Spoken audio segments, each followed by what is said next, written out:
Good morning, everyone, and welcome to our second annual virtual workshop series. Now, I'm Crystal Daly, and I'll be taking you through today's program. We do nothing without inviting the Lord's presence.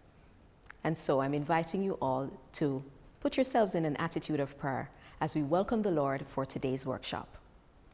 Most righteous and eternal Father, we thank you for your grace. We thank you that you're always present. You're not a God who is far from us. We thank you, Almighty God, that you're the God of truth, you're the God of knowledge, you're the God of excellence. And so, Lord, we invite you in this workshop today. We ask that you bless each presenter, and we ask that you touch the lives of each teacher who is represented here, heads of department and principals. We ask, O Lord, that you touch their lives, and Father, cause them to see and know that their work in their field is not merely work, but it is a ministry, it is a calling, and it is one of purpose, and it is one of significance. They are nation builders, Lord. Touch them and cause them to see this importance, Almighty God, that you have placed on them. We ask, O Lord, that for all the challenges that the students are facing, that, Father God, you will intervene, O Father, that you will equip these teachers to be able to meet the needs, Almighty God, with what is happening because of the global pandemic. Lord God, may each child see these opportunities as your blessing, and Father, do not pass them up. Father God, we ask that wherever the students are, that you bring them in, Father. Father, we pray, Almighty God, that you will touch their hearts, that they will see the importance to be a part of their virtual classrooms, to be a part of their virtual school, Lord God, because this is the era that we're going in, Almighty God. The times are changing. So, Lord God, we pray that we as a people, Almighty God, will be able to adapt and change, oh Lord. So we thank you, Father, and we bless your holy name, and we ask for your guidance and your proceedings over the workshop. Amen. Teachers, we're delighted to see you participate in this, our annual virtual workshop series. Last year was our first time doing a virtual workshop. This might just be our new normal. We don't know what COVID has in store. And now we always hear from Mrs. Marva Duncanson, country and regional representative for City and Guilds International. Now today will be no different. We'll hear from her about the significant achievements City and Guilds has made across the region. Please welcome Mrs. Marva Duncanson. Hello everyone. A very warm welcome to each of you who has taken the time to attend our 2022 workshop for City and Guilds Math and English. We're absolutely delighted to have our friends from Barbados, the Bahamas, Bermuda, Cayman Islands, the British Virgin Islands, Grenada, and Guyana with us today. My name is Marva Duncanson, and it's my joy to represent City and Guilds here in Jamaica and the broader Caribbean. The Jamaica Rep Office is a go place for all of you, and so we thank you very much for joining us today. Now, over the next few minutes, I'm going to take you through some slides that I hope will help to give you a better understanding and oversight on City and Guilds. City and Guilds is a British exam body, and we are dedicated to vocational studies. And here is our motto. We're really all about developing the skills of people and organizations to secure their personal and economic growth and prosperity. But you knew that already, didn't you? And of course, we offer competence-based exams. Now, competence here is defined as the ability to perform a task or job successfully by using a combination of knowledge, skills, and behavior, and is measured against a standard. This ability can be acquired through experience and or training, and potentially demonstrated by qualifications. About the City and Guilds Group, because we really are a group of companies, the City and Guilds Group is a leader in global skills development.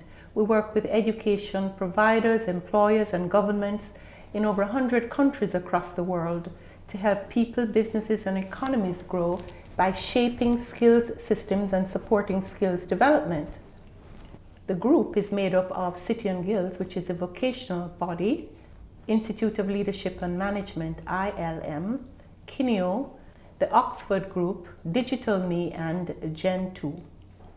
Together, we set the standard for professional and technical education and corporate learning and development around the world. Each of our businesses have its own distinct focus. As a group, our combined products and services provide a comprehensive range of work-relevant qualifications, assessment, training, and learning support services. The products and services we offer across the group are globally recognized and respected. Now, here are some tips on City and Guilds at a glance.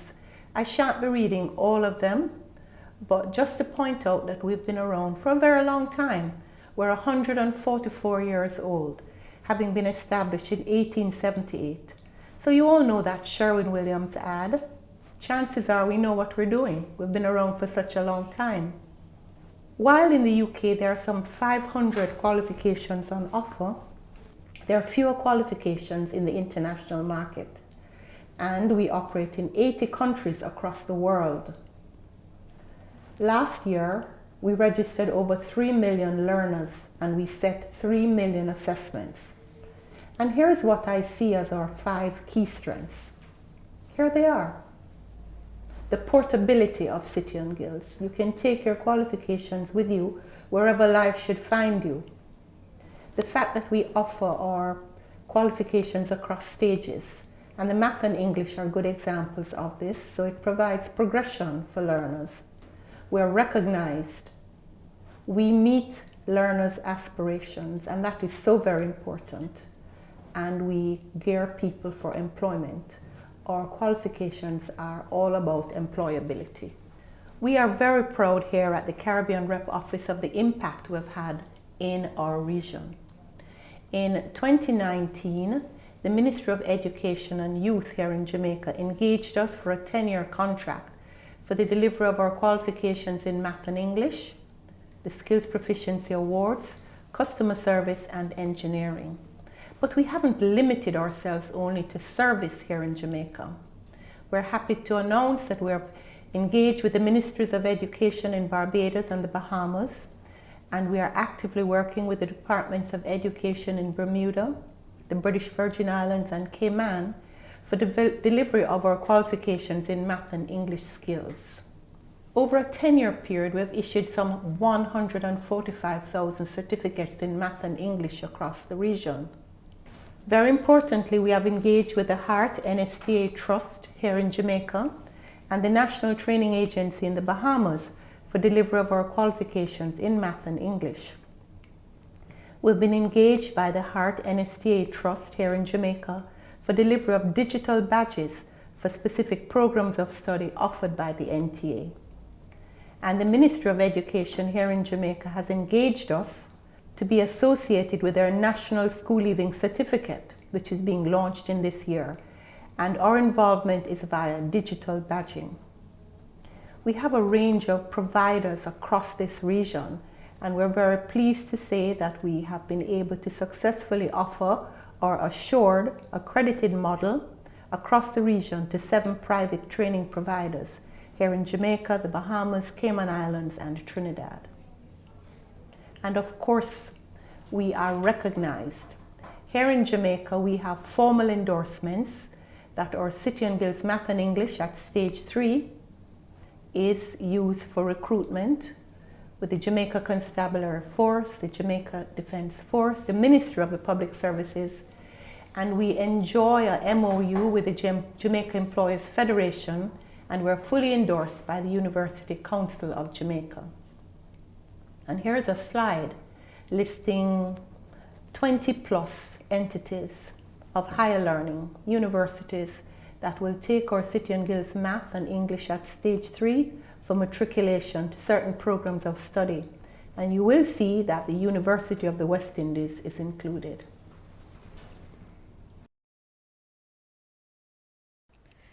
Thank you for participating in this math workshop.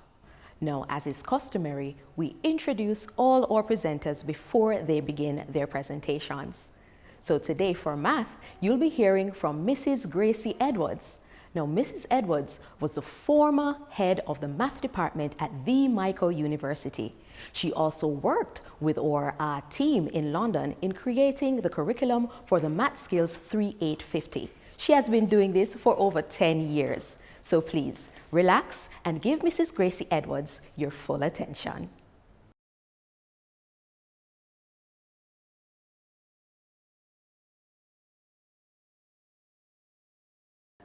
A very pleasant morning to each of you, and an extra special welcome to those of you joining us for the very first time. Today we'll be looking at the City and Guilds program, math program, and to share with the teachers exactly what the program is all about. First of all, for most of our students taking this exam, it will be a step up on the ladder of success once they become successful. The program takes an integrated view of the math curriculum. The math curriculum, as planned, is done in small, bite-sized chunks. The objectives are such that the student is able to go through the program at their own pace, and at the end of it, experience some success as they go along. They are able to progress at their own pace, and that will be guided by the teacher, who will be taking a practical approach to the math program. The program is activity-based, so they have to be doing things with their hands. No longer can you sit and just talk to these students who have been chosen for the City and Guilds program, just talking to them all the time. You have to have them work with their hands. And after they have completed their program, they will be able to get a certificate that is internationally approved. The City and Guilds program is mapped to the National Math Standards and the CXC curriculum. In fact, it is a core of the CSEC program that was taken out and broken down into 3 stages for the students. We have provided a building block for learners who need to progress to CSEC. The qualifications come in 3 stages. Stage 1, which is the beginning, then there's stage 2, and then stage 3. It is hoped that students who have completed the stage 3 can go on to CSEC afterwards. The 3rd stage, therefore, maps closest to the CSEC program. It's aimed specifically for those who plan to pursue a vocation immediately after leaving school. This program was designed for those students leaving fifth form and going straight into the world of work. As we pointed out, you have 3 stages, and it is a continuous progression through the stages. So you're building on each level. I should point out, however, that if you're doing stage 2, you will not be tested on stage 1 objectives. Even though you'll need the material from stage 1 to prepare you for stage 2, you will not be tested on those objectives specifically. Now, entry to the exam is determined by your teacher. You're given a diagnostic test. I think some of you by now have given the diagnostic test to your students. If you haven't, you will be doing so shortly. After the exam, the teacher, because she knows you, will determine exactly which stage you should sit. So that decision is made by both your teacher and your result in the exams. The results in the exams also serve to determine which stage you sit, and whatever you need to do for the exam will be determined by the diagnostic test. Candidates do not have to progress from stage 1 to stage 2 to stage 3.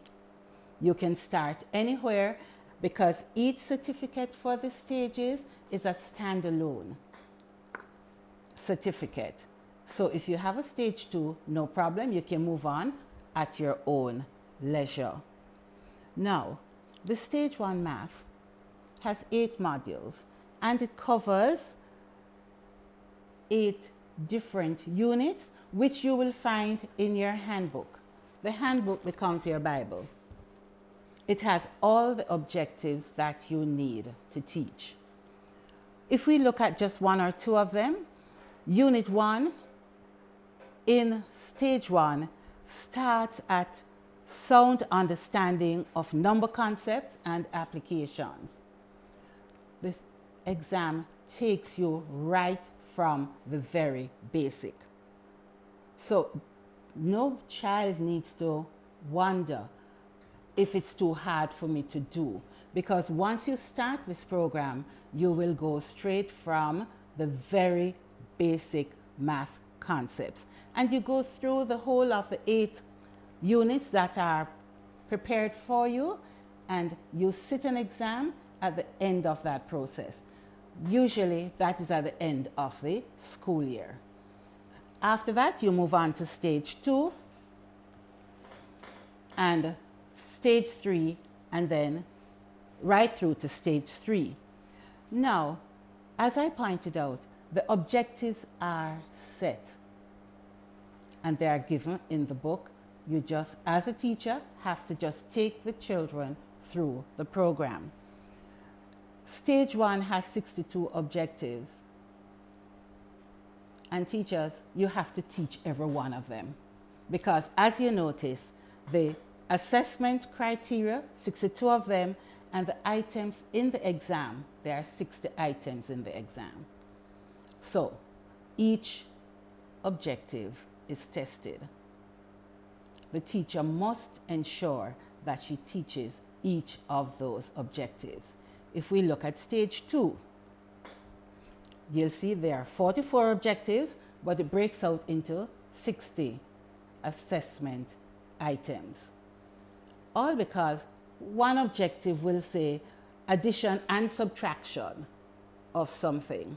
So that's one objective, but it breaks out into 2 questions, one in addition, one in subtraction in the exams, right? And the same thing for Stage 3. There are 49 objectives and 60 test items, the same breaking out of it. I cannot overemphasize the fact that the students must do all objectives if they are going to be successful in the exams. Now, assessment is done across all 3 stages, and the exams, all of them are 2 hours, and they are multiple choice exams, right? Don't think they're easy because it's multiple choice, all right? There's that tendency, it's multiple choice, it's a walkover. It's not. You have to know your material, you have to know your content in order to do it. I'm sharing with you the pass marks for each of the stages. It differs, and it is important that you are aware of where the cutoff points for pass, merit, and distinction falls, right? It's always in your handbook, so you can refer to it at any time to know what is happening. Now, City and Guilds provides material to support the teacher. All that you need to make your students successful, you are given by the office, the City and Guilds office. It provides you with a syllabus across all 3 stages. It provides you with a mapping of how the CSEC maps onto the City and Guilds program. So the items, the objectives that are taught in City and Guilds, you see exactly, or the items that are taught in CSEC, you see exactly where they fall in the City and Guilds program. So you know that your children are not shortchanged. And as I said before, that the students can go through the City and Guilds program and then literally graduate to the CSEC program, because the core of the CSEC program is in the City and Guilds program. We also provide you with a smart screen which provides access to lesson plans, videos, and activities for the student engagement. Your student can move along at their own pace, and all of that is provided for them in a smart screen. We also provide a textbook. All right? And the textbook has all that you need. It goes from the content right through to some learner tips to assist your students in preparing them for the exam. You have a section that they call Read Real World Math, where they show you how this particular unit fits into the real world. So you're not just studying math for the sake of studying math, but you're studying math to fit you for the working world. You have a section with learner tips and tips for assessment. All of that is given to aid the students. In addition to that, you have a practice exam for your students in March, round about March each year. By then, you should be able to tell if your students are on par for their examination in June, usually. The specimen papers are available, and you have 11 sets, that is past papers, for all 3 stages. So all that you need to prepare your students is given to you from the office. Don't forget, students need a math qualification, and that is what we're here to give them. That is how we want to help them, so that when they leave school, when they graduate from school, they are ready to go straight into the world of work. And for those who want to move on to higher education, no problem. They have received the core of the math already. They can go on and to do their CSEC and move on to anywhere they are heading. Right now I'm going to have you look at a video. Good win on Saturday, wasn't it? It's about time. Barry? Yeah? Could I have a word, please? Of course, Jim, yeah. Sorry to trouble you, but What is it? remember you borrowed £10 from me the other day, didn't you? Oh, yes, I did. Thanks for that. That was great, well, yeah. I'm a bit short, you see, and I could No, do... I'm a bit short. Yeah, no, but I need the money back if you don't mind. Oh, right. You want it now? Please, if you've got it. Can you just hang on a sec, Jim? Yeah, sure, yeah. Just a minute. Paul? I'm in a bit of trouble. I'm a bit short. I know you are, you always have been. No. I need £10. You've not got £10 you can lend me, have you? 10 quid? Yeah. I don't think I have. Hey? No, I've only got 5, will that do? Well, that'll do for a start, yeah, thanks. you're welcome to that. Hey, thanks, Paul. Thanks. Jim? Yes, yeah. You know that £10 I borrowed off you? Yeah. Well, I've not got the £10, but I've got £5. Oh. So if I give you that £5, Yeah. I still owe you £5. Oh, that's fine, yeah. Is that all right? Yeah, of course it is. Oh, great. Thanks Cheers, a lot, cheers. Russ, yeah, good. Hey, Jim, Yeah, yes? you haven't got the £10 you borrowed from me last week, have you? Oh, I borrowed 10 quid. I forgot about that. Well, I haven't got... I've got a fiver. Have you? If I give you that, will that be all right? Well- And I still owe you a fiver. Yeah, all right, Jim, that'll do. Okay? Yeah, cheers. Okay, good. Hey, Brian. What is it, Barry? What? Remember last week you borrowed that £10 off me? Yes, I did, didn't I? Yeah, you've not got it on you, have you, by then? I haven't, Barry. No, I've got a fiver. A fiver? Yes. Would you like... I'll give you the fiver. Yeah. Yeah, now I owe you 5. Well, that's all right. Is that all right? Yeah, that's fine, Good lad. thanks. Cheers, Barry. Jim, Yes, yeah. you know that £10 I borrowed off you? Oh, yeah. I gave you £5, didn't I? You did, yes. Well, if I give you that £5, that's me and you square. Of course it is. Okay. Hey, thanks. Good. That's good. Oh, Brian. Yeah, what is it? Hey, What? you know I borrowed £10 off you. You did, yeah. I gave you 5, didn't I? I got the fiver, yeah. Well, there's the other 5. Yeah. Now we're square. Oh, good lad. Barry? Yeah, you know that £10 that I owed you? Yes, you gave me 5. I gave you 5. Yeah, look, well, there's the other 5. Now you and I are square. Hey, thanks, Brian. All right. Great. Cheers, Barry. Paul? What? Here's that £5 bag. Oh, cheers, mate. Okay.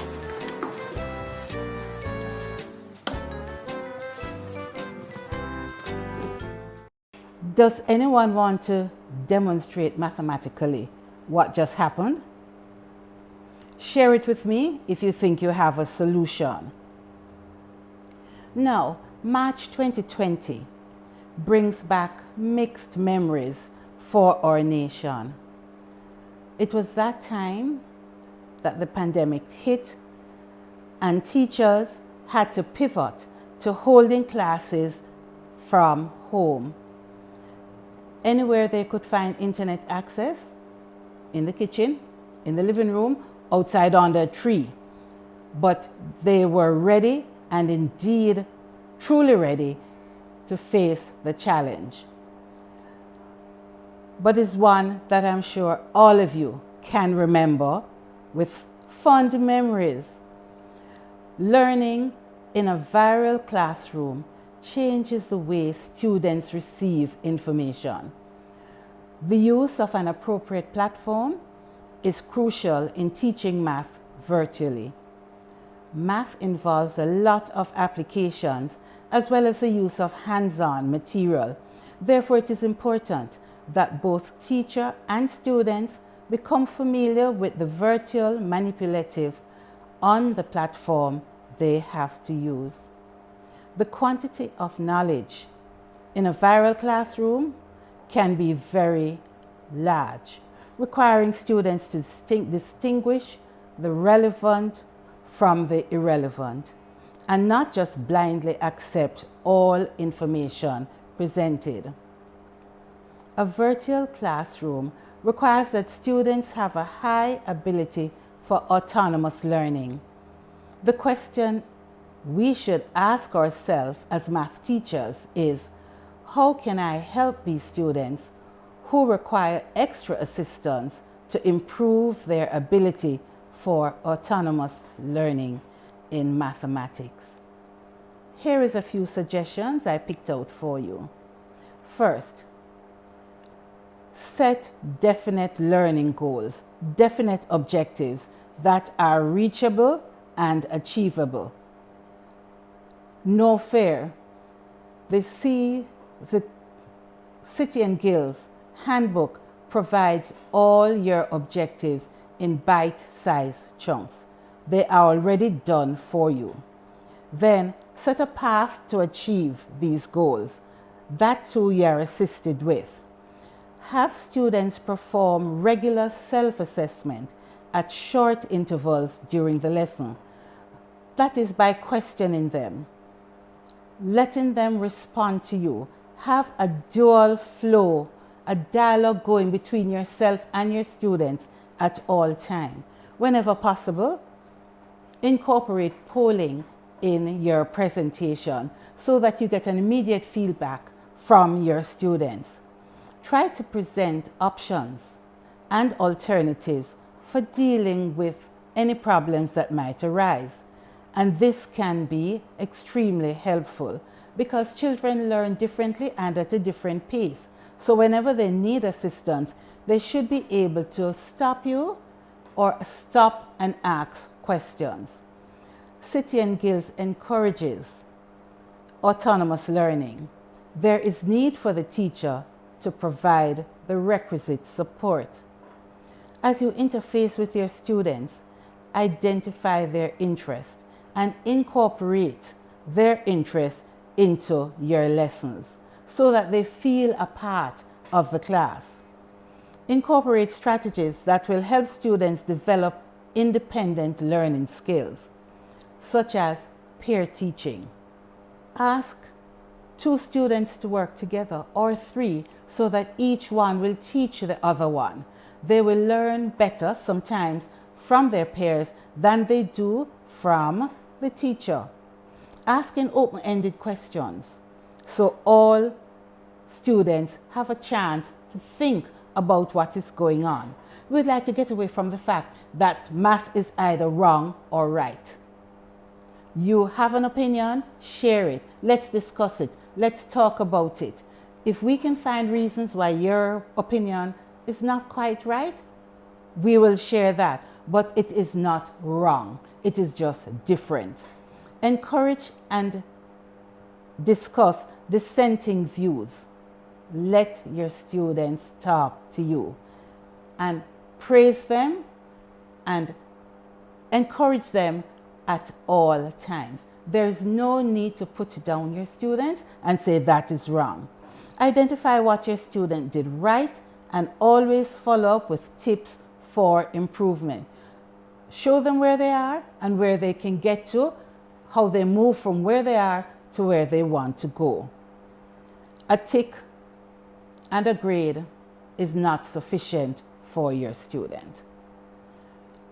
Above all, remove the fear of math. A lot of students fear math, and that prevents them from achieving. Your students can get rid of that fear if you take your time to move them from where they are to where they want to be. Think of an approach and test it. And if it doesn't work, try another one.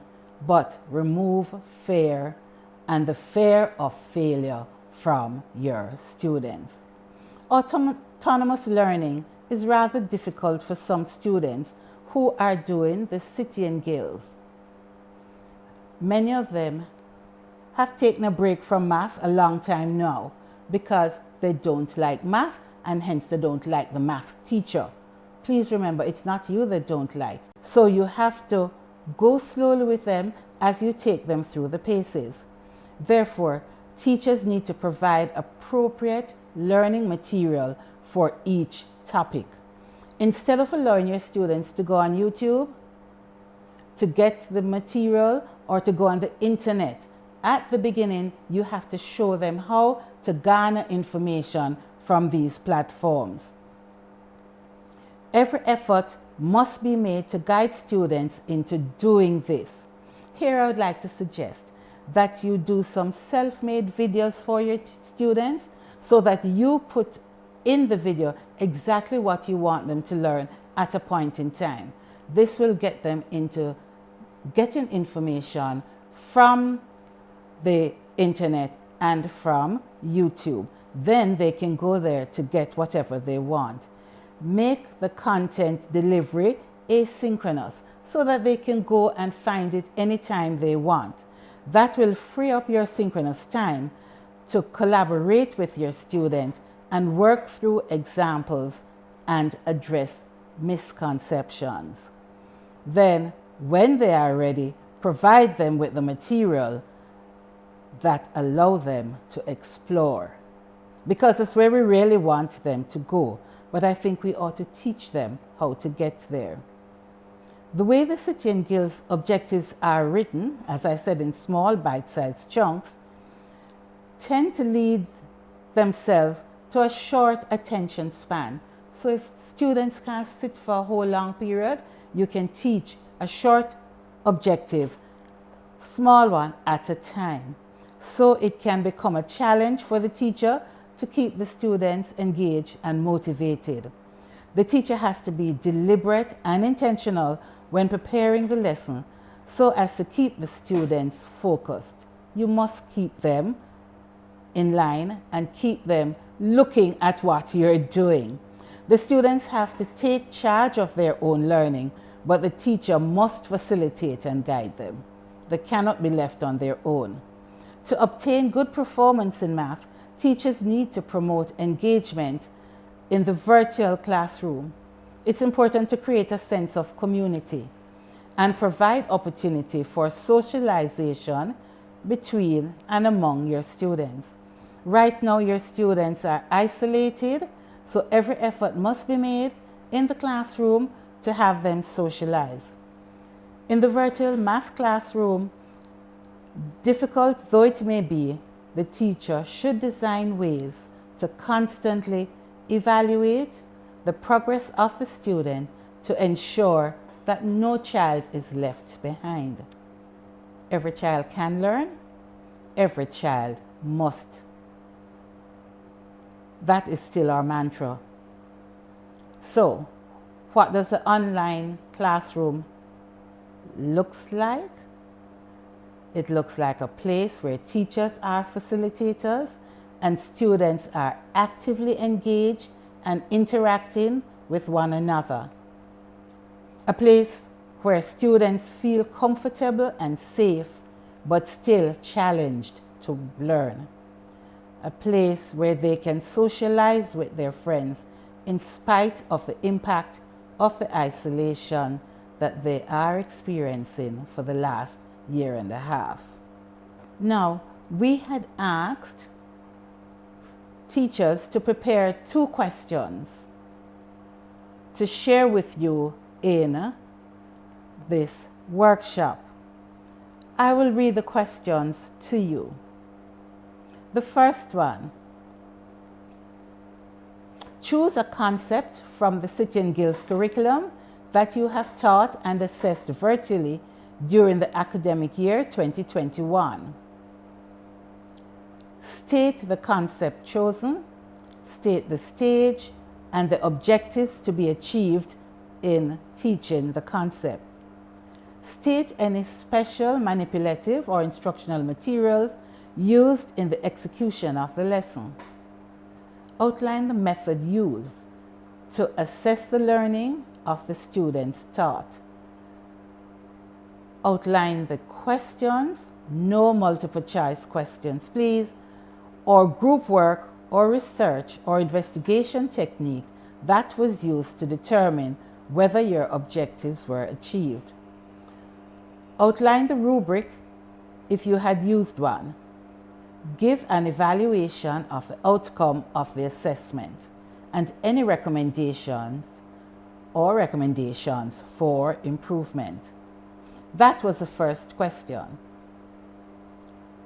The second one asks, what are some of the challenges that you or the teachers at your school faced in virtually assessing students' understanding of math concepts taught over the past year? What were some of the methods used in overcoming those challenges? Right now, let us hear from some voices in the field how they reacted to those 2 questions. My name is Kimberly Miller, teacher of mathematics at the Vauxhall High School. I am just going to share with you some of the challenges that we had in preparing our students for the City and Guilds examination for last year and some of the strategies that we used. Now, the main challenges with assessment is that many students were not logging on to the online classes. We had unpredictable internet service. We were not able to effectively teach the skill areas, for example, using the protractor, ruler, etc. And we were not sure whether the students were doing their own assessment activities or not because we were in the online space. Now, the strategies used to overcome all of those is, number 1, we organize our Google Classroom in such a way that students would know what we did for that class session. So if a child was having internet issues for the class session, they would be able to go to Google Classroom and the Google Classroom would be organized in dates. So they would go to that date, a register would be posted to keep track of persons who have logged on to the space. The resources would have been posted under that date, and this would basically encourage independent study. Now, this is an example of how the classroom space was organized. So there is a register, there is videos, there were charts, and a homework activity. Now, the tools that we used for assessment was mainly a Google form. In the Google form, we wrote multiple choice questions, short answer questions, and we wrote questions. So students would write the solution in their books, take a photo, and upload it to the Google form. Now, these are examples of the multiple choice questions on a Google form, short answer questions. And this question, the students were supposed to write the solution in their book and take a photo and upload. So this is how we utilize the Google form in assessing our students. We also use the free online resources available to us for assessment. For example, quizzes.com, deltamath.com, and there are many others. Now, I am just showing you an example of a question on Delta Math. This is to basically measure angles. So the student would have to use that yellow dot right here, and they would need to open the protractor to 98 degrees. So this is basically teaching a skill, or the skill of, well, estimating angles using a protractor. Another example of a question in Delta Math. Student would just enter their solution and click on submit. More examples. Now this question is basically a developmental question where the students were asked to count the unit cubes within this rectangular prism and actually come up with the final solution. So basically this was our main tool from last year, and it's deltamath.com. So it has been effective and we continue using it, and basically these were the strategies that we took. Thank you guys for listening. Enjoy the rest of your day. Everyone, I am Winofia Small Chinqui, a mathematics teacher at Mile Gully High School. The platform that we use to teach online is Google Classroom. In addition, we use WhatsApp as a supporting tool to communicate with our students and provide learning materials. Teaching mathematics online has been challenging at our school, as many of the students either do not have a device or have low or no internet access at all. As a result of these challenges, only a few students complete assessments and submit them on a consistent basis. The following are the main methods which are used for assessments. Google Forms. Google Forms were prepared using the multiple choice format. For this method, the students are able to receive immediate feedback on their performance, and teachers are able to see a summary of the performance of all students and hence provide adequate and appropriate feedback as found necessary. A link for the forms is usually posted in WhatsApp for students who are unable to access the Google Classroom directly. In addition, City and Guild's sample practice papers are also posted for students to answer questions and upload their responses for teachers to mark. For additional practice for students and continuous assessments, online tools such as live worksheets, quizzes, and Kahoot were also used.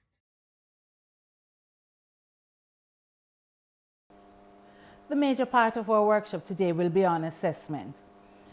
We often ask, why do we assess?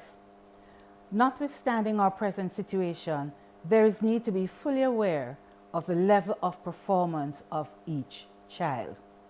Assessment is a process of measuring performance. It is also a test of the knowledge of the students. For that reason, all tests are assessment, but all assessments are not tests. Assessment has a triple function. It assesses what the learners know before, during, and after the learning exercise. Assessments indicate to students what they should know. When a child does a test, they know exactly where it is they are coming up short and where it is they are missing some information. They identify the exact learning goals that are necessary. Mathematics assessment should help students improve the work they are doing in math. It shouldn't be just a tick and an X, but it should serve to show them where they ought to be. They serve to monitor and evaluate the students' progress. Hence, teachers need to be more deliberate when setting assessment items. Determine exactly what outcome is desired from a particular item, then check for it after the test is administered. It should guide students to become their best selves and to strive for excellence. Assessment items can be either open-ended or closed, but both, if effectively constructed, can achieve the desired goals for the teacher. By open-ended, I'm referring to those questions that the student can share their opinion. It's neither wrong or right, but they're allowed to discuss it. So they won't get a ticket or an X for it, but you can tell them, you're on the right track, that was an excellent thought, or you can say to them, think about it this way. You can show them another version. Assessment results in students learning what is important and worthwhile. It should require them to use the same combination of knowledge, skills, and attitudes that were gained in the math class and apply them to a similar situation.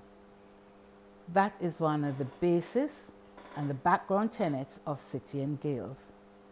Assessment should enhance math learning and support good instructional practice.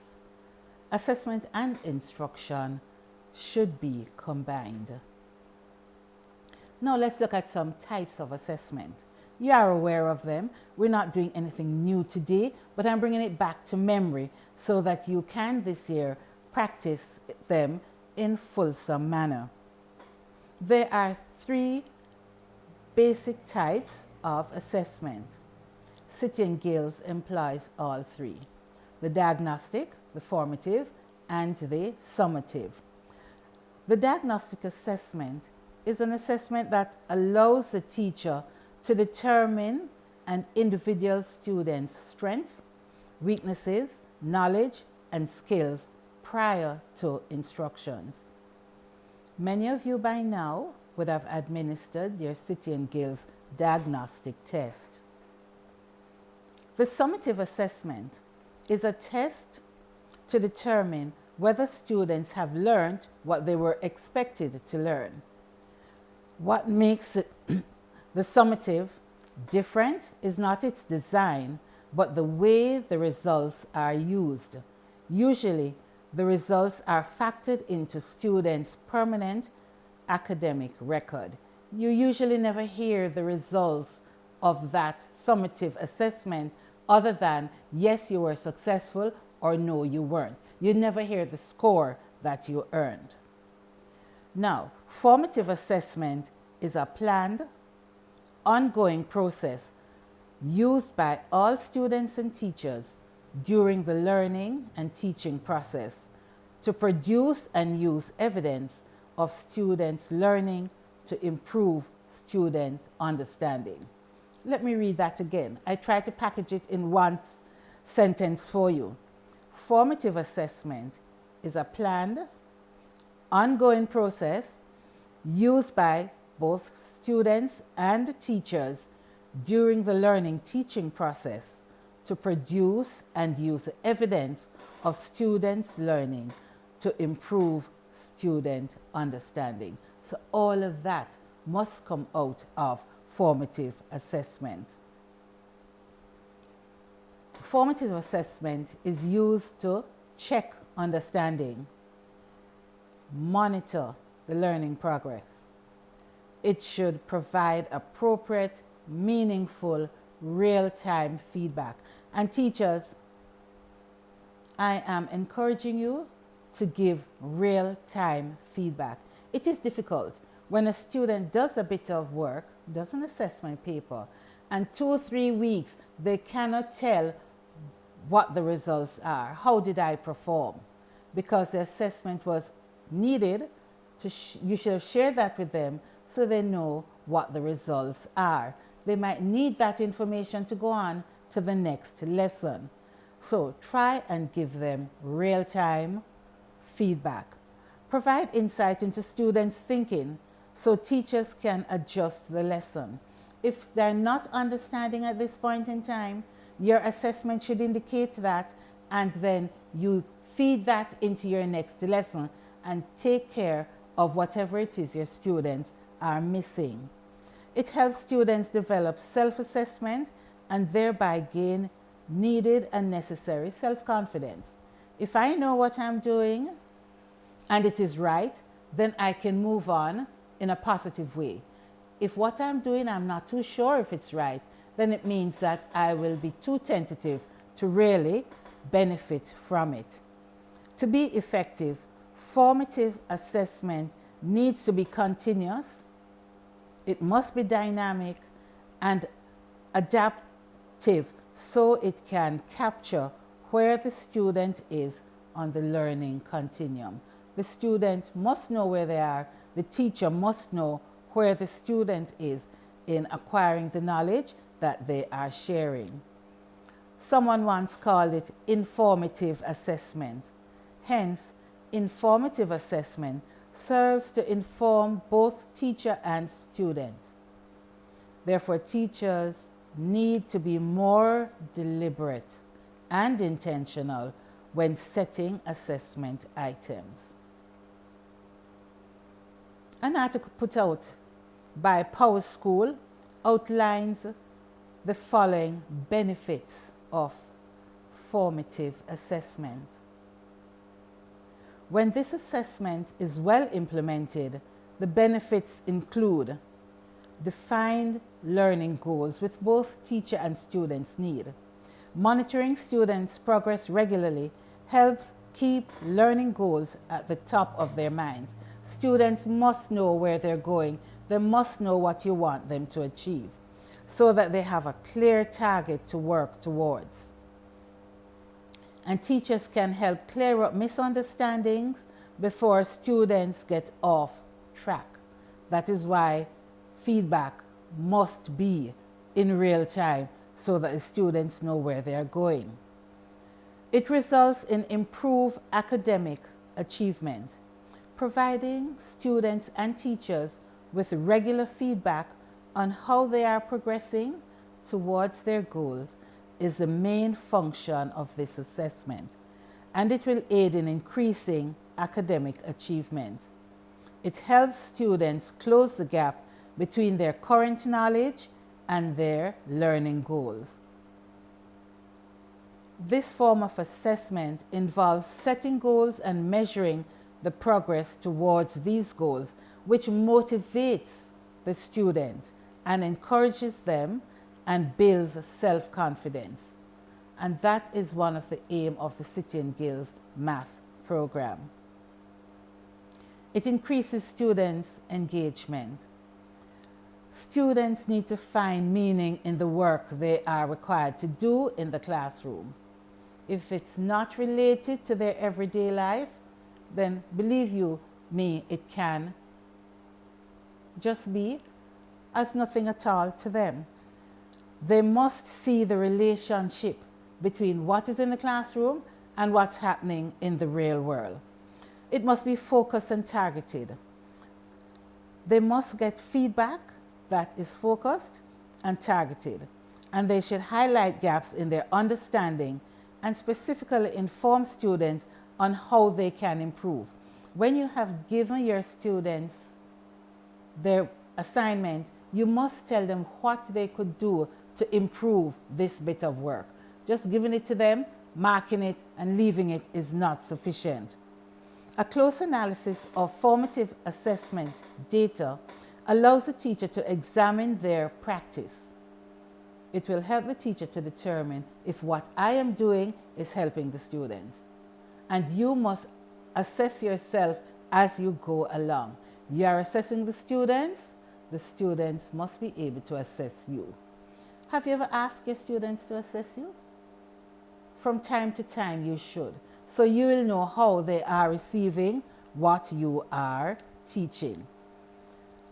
And the assessment must be data driven. Collect information on the progress of each child so you know how to help them. So it's formative assessment serves to inform both teacher and student. Hence, teachers need to pay attention and set assessment items that they can use to grade both themselves and their students. Using consistent assessment to address learning gaps highlighted by COVID ensures that teachers are able to provide remediation in a timely fashion.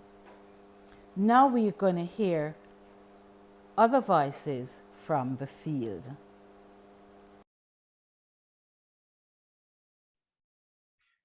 Good afternoon. My name is Nigel Bowie. I am a mathematics teacher at Clancarty High School, where I've been teaching math for the past 2 years, and I've also been teaching City and Guilds for the past 2 years as well.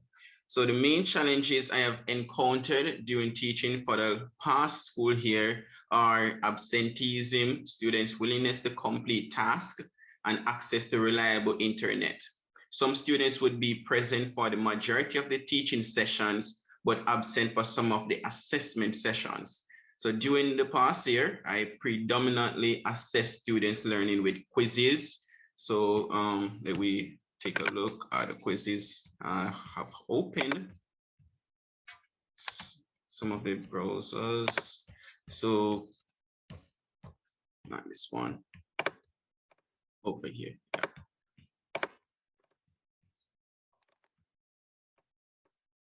That's Kahoot right there. So quizzes, I have my library where I would store the quiz based on the topic that I'm assessing the students at. So I have several topics. So we assess them with quizzes. That's one of my predominant. So we recently did metric and imperial units. So I assess them with 33 questions.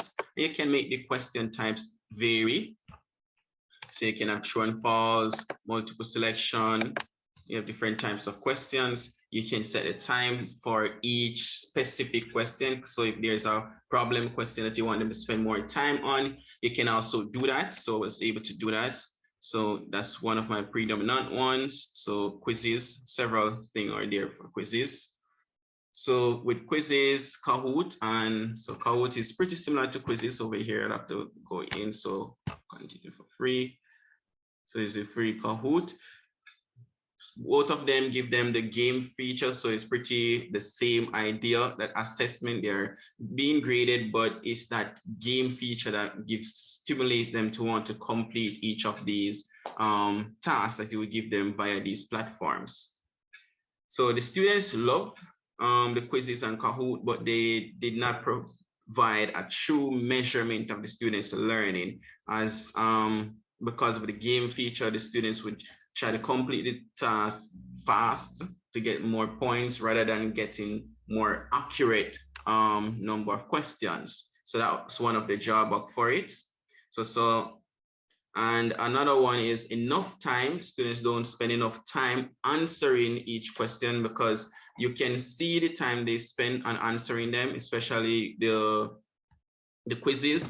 If when you finish the topic, you go in reports, and the report will give you the average for the entire quiz. and also each person grade what they got wrong, number of time they spend on it, which problem was more challenging for the students overall. So you can start from there when you are reviewing. So that's very good aspect of using quizzes, the analysis. So the metric, you can see I had 45%. For this class, it was with a lot of students turn out.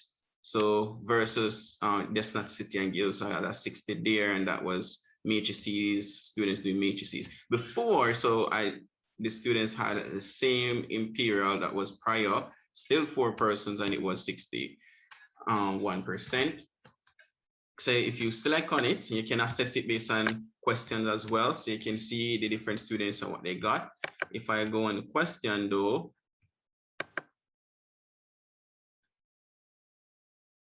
it tells you where each of them select. And if you click on the students individually, you can see how long they spend on each question. So like this one, they spend 35 seconds. The one that got incorrect, 7 seconds. So there was not enough time to think about it. Spend a minute, they got it correct, 45 seconds, got it correct, 45.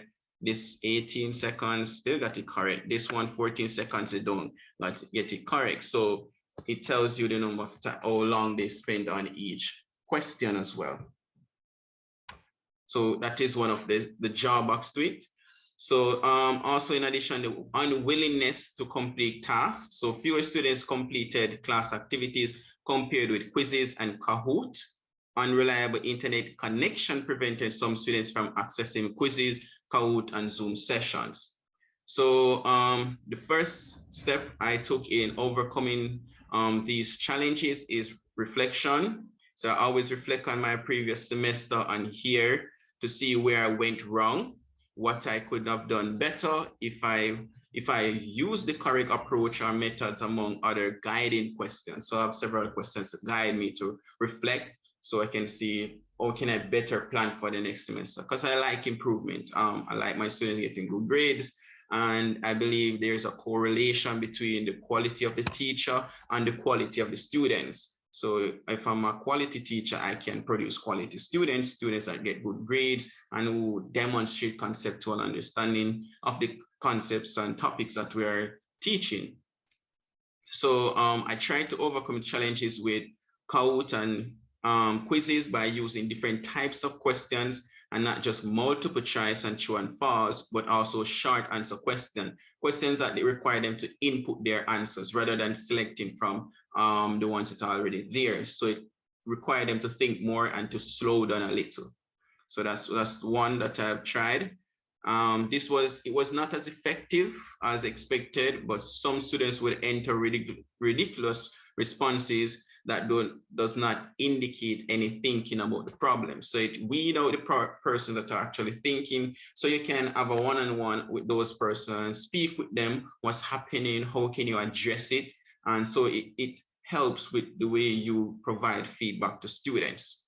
However, it worked for some students, and I believe it's a good strategy. As I just explained, even when they enter ridiculous question, you can use that as a guide to further your feedback and to get to the students so you can provide the relevant or necessary remedial work that may be needed.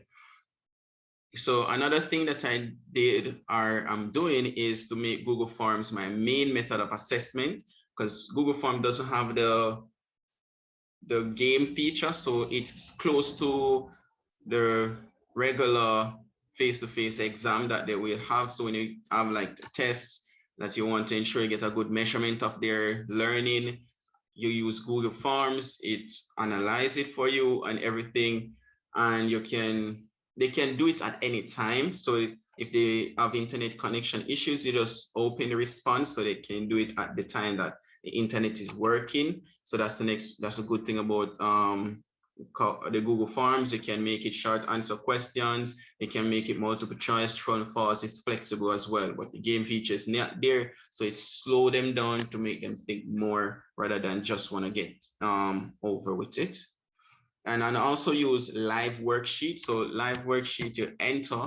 So you create an account, free account, and You can create worksheet, or you can just use worksheet that persons have. And when you give the students, they enter your information, and then all the grades, no, it's not under mailbox. It should be my workbooks. It will mark the students' grades automatically, and all of it will come right here. However, when you're using the free feature, once it passes a certain time, it automatically deletes. So I guess mine have deleted because it's past the last ones I gave the students past a particular time. So it would come up here, says they can do it as a homework, classwork. You don't make it multiple choice. It forces them to answer the question and enter their own individual responses as well. So therefore, it takes a variety of instruments to truly measure students' learning in the virtual environment. Before the pandemic, I had the issue of absenteeism. I created an online platform that allows students to view notes, examples, and videos, as well as complete activities, which is similar to the learning management system that we have. And as such, the Google Forms also allow for that.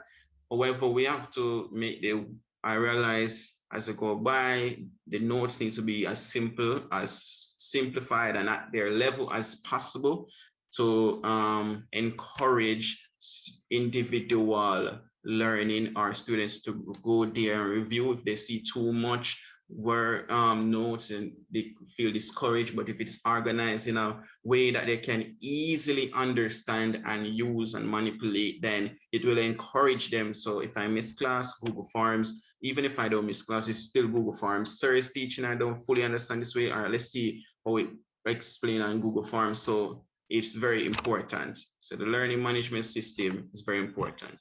So that's how I've been manipulating the pandemic. It wasn't a big hit for me because I was always a teacher who likes this online. From I was doing my bachelor's, I fell in love with the course called Intro to Technology, and it was very good. We created different platforms that would teach students online and stuff like that. So it was pretty cool, and it prepared me for what happened when the pandemic hit. So I was prepared for the situation, and I'm comfortable with it, even though I expect for us to go back because some of the students are not as comfortable as I am as a teacher.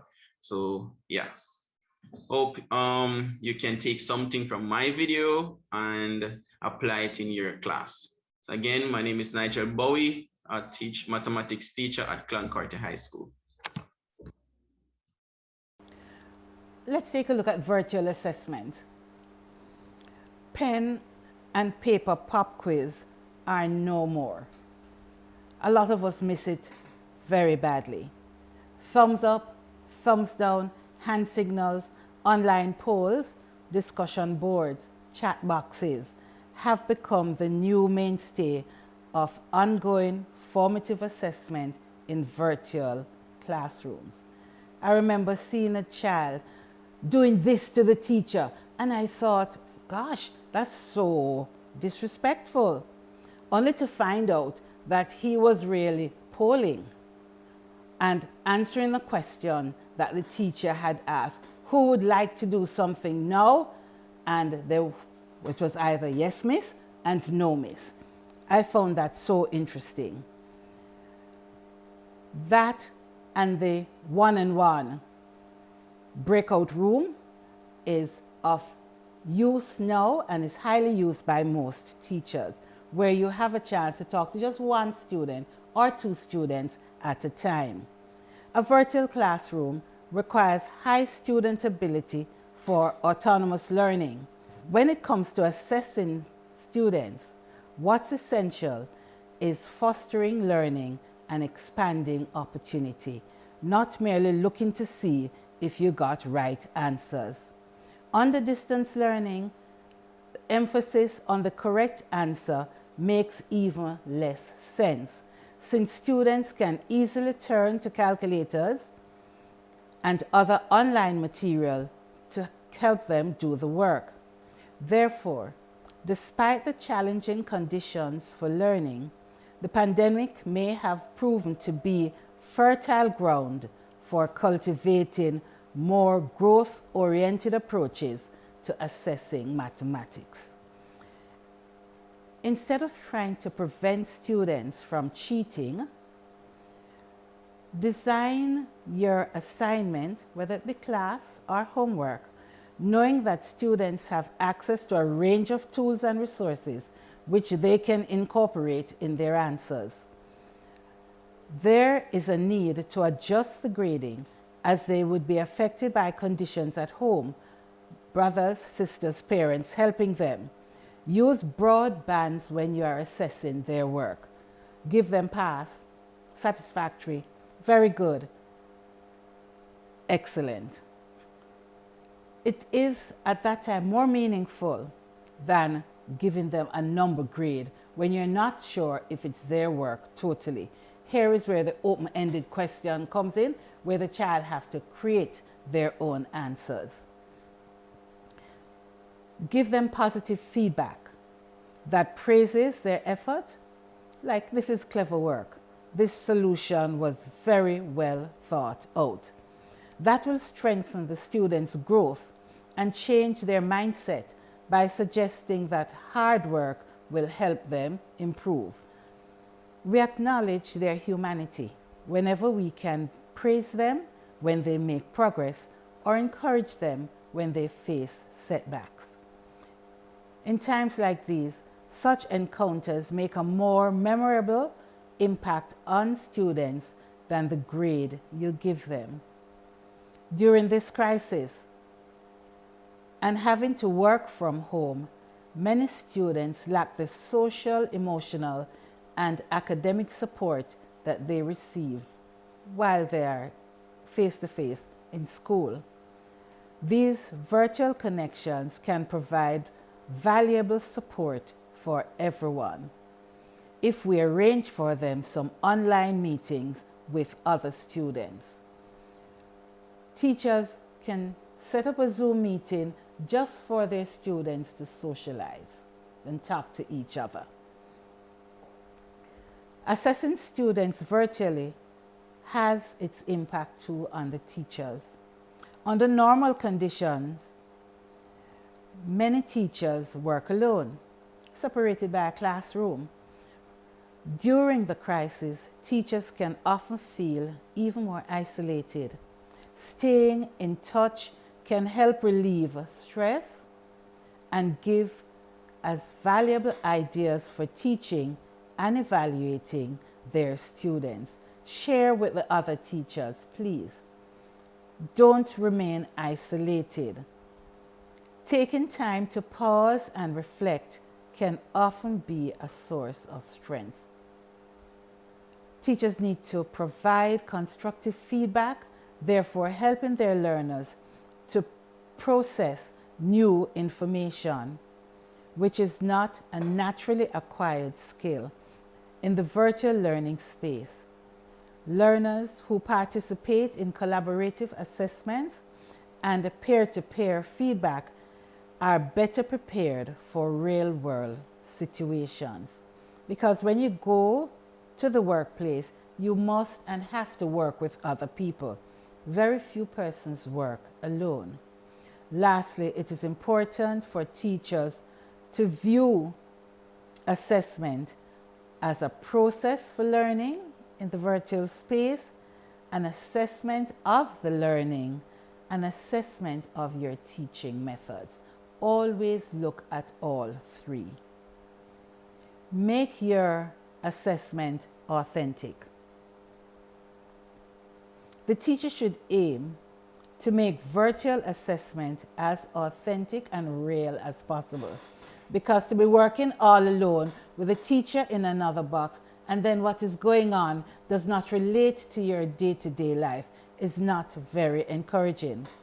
Authentic assessment lets students show what they are really capable of without the pressure of having to perform well on a traditional test.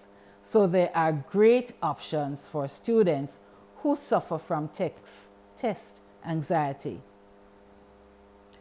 Tasks given must be related to the real world, one of the basic tenets of City and Guilds math program. If you're having difficulty providing tasks that relates to the real world, ask the vocational area teacher to assist. Get ideas from the different vocational areas and use those, incorporate those in your teaching and your testing. Instead of the test focusing on recalling specific facts, the authentic assessment math test has students demonstrating various skills and concepts they have learned and explain when it would be appropriate to use these facts and problem-solving skills in their own lives. Have students write questions that require the same knowledge and skills but change the situation. So they have to think it through. That's an open-ended approach, and they have to carefully construct a question similar to what they have been looking at. Give your students mini projects where they are assessed by math knowledge, clarity of communication, critical thinking, and creativity when giving structured questions rather than mere recall. Let children do something. We wonder, is math a noun or a verb? As a noun, it is looking at what you know. As a verb, it's looking at what you do. Let us think of math as a verb. Multiple choice questions do not often accurately reflect the individual student's understanding. It reflects more on whether the student is successful at memorization and recall. Tips for authentic assessment. Do it as often as possible so that the children are constantly relating what they're learning to what's outside and around them. Break it down. Many students get overwhelmed easily, so teachers should help them to break down the item into small steps so they can do it. Don't dwell on rules. Follow this, follow this, follow this. When creating authentic assessment, we must remember that there is no right way to do some things. Your opinion is just as good as mine. We can share it and discuss it. They should approach it with creativity at all times and accept what your student is saying. Let them know we could improve this way, but don't tell them it is wrong, unless of course it is blatantly unacceptable. Go backwards. As teachers set out to design the lesson, they should first start with the assessment and what they want the student to demonstrate at the end. When you're planning your lesson, think of what will I be assessing at the end and teach towards that. By knowing which objectives they want to see students meet, they can design their own lesson accordingly. Cater to students' interests. Teachers should try to match the assessment to the interests of the child.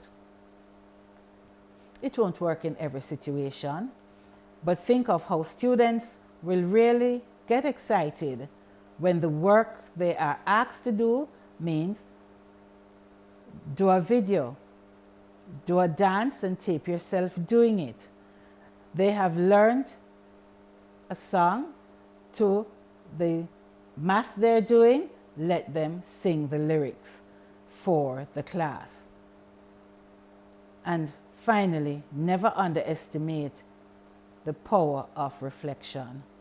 Have students reflect on their performance as well as yours once the assessment is completed.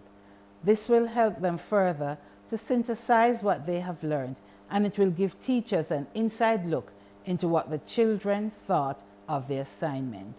Additionally, students will feel glad to know that the teacher cares about their opinions. structured maths questions, free response questions provide a more authentic picture of what students are thinking. Although they may be limited in their ability to diagnose specific concepts, they allow typical mistakes and differences to be discovered. They allow for self-evaluation. They allow the teacher to evaluate her methods and to improve where necessary. One has to consider the time required to develop, administer, and score structured assignments as against the multiple choice and true and false. However, at this level, where your exam is multiple choice, tend to test lower level thinking. In giving the final answer, only the mind process is omitted. It goes without saying teachers prefer the multiple choice. However, there is more to be gained from a combination of multiple choice and structured approach rather than using any one alone. Again, let's hear from some of the voices in the field. Good afternoon. Today we're going to look at the concept of fractions. This is a stage 3 topic, and the objective that comes with this topic is students or learners work with common fractions, including using a combination of operations. So we're talking about the addition, subtraction, division, multiplication of fractions, and this may require them to do more than one operation at given times. All right, we are going to look at some of the things that we can use to engage students online with as we teach fraction. So we have online printable things, and we have interactive what you call fraction bars, fraction charts. You have live worksheets that the students can actually use manipulatives within the worksheet to show how they are understanding the concept of fractions. So these things we continue to use with the students. We also can definitely create simple questions that they can easily answer using even Kahoot, so that you can have immediate feedback and the students can make it somewhat competitive in the class. However, when you are doing this, it takes lots of planning. Teachers have to plan well in order to engage students in the virtual space if you want them to fully understand fractions. Fraction is a practical concept. You can't expect a child to understand fraction unless they can visualize what this fractional representation is. Many students still do not understand that a fraction is a number. It represents an equal part of a whole. And because they don't conceptualize that basic concept, everything else that comes with fraction is difficult. Therefore, it is on the teachers to ensure that as they assess them, they make sure the students fully understand what a fraction represents. Now, as we engage the students online, we realize that a lot of times they're not doing the operations as they should. One of the things that is very clear is that when they add or subtract fractions, they are working with different denominators and they're subtracting and adding the denominators. When we see that, we understand that they're not conceptualizing what a fraction represents. Because if you could visualize that a pizza cut in halves and a pizza cut in quarters, you can't add those pieces together and come up with a total. You can't subtract those pieces. You have to find a way to make the halves into quarters or the quarters into halves. So students must be able to visualize what fractions represent in order to operate with them. Now, teachers can help the students visualize by helping them to look at just the basic concept.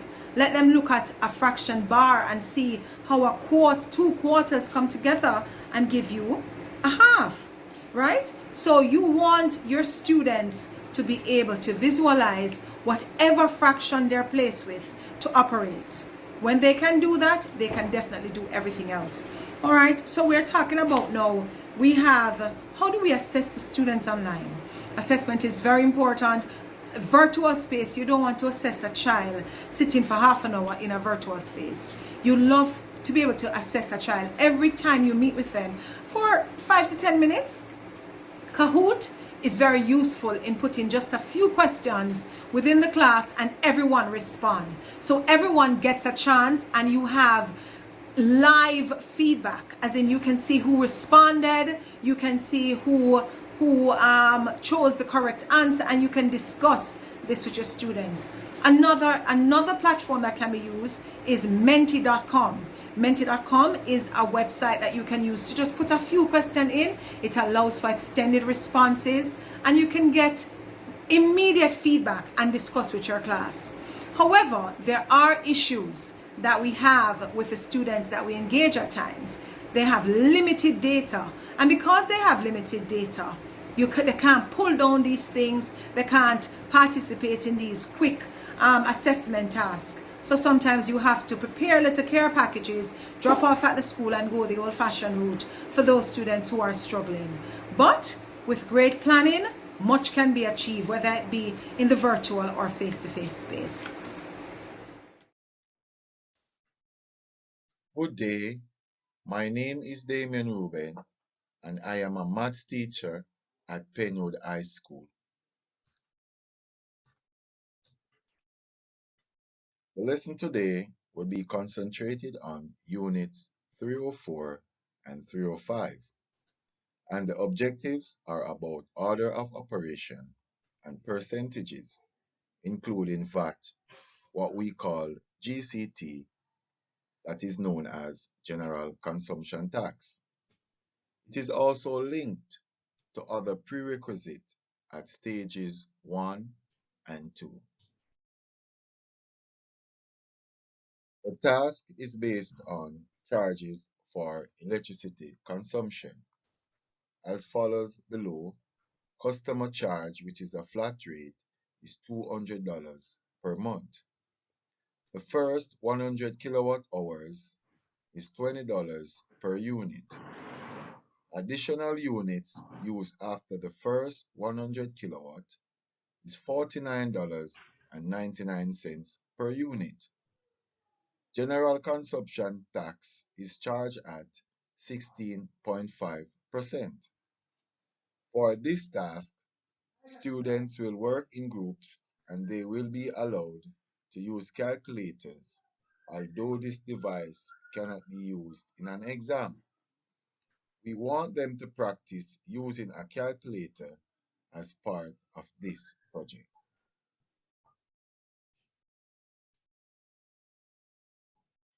The case being examined will be taken from the Anderson's family monthly bill, where the current meter reading is 2,335 kilowatt hours, and the previous reading was 2,217 kilowatt hours. The students will complete the blank bill on the next slide with the information provided from the electricity company and the meter reading from the Anderson's family. This task will be worth 12 marks.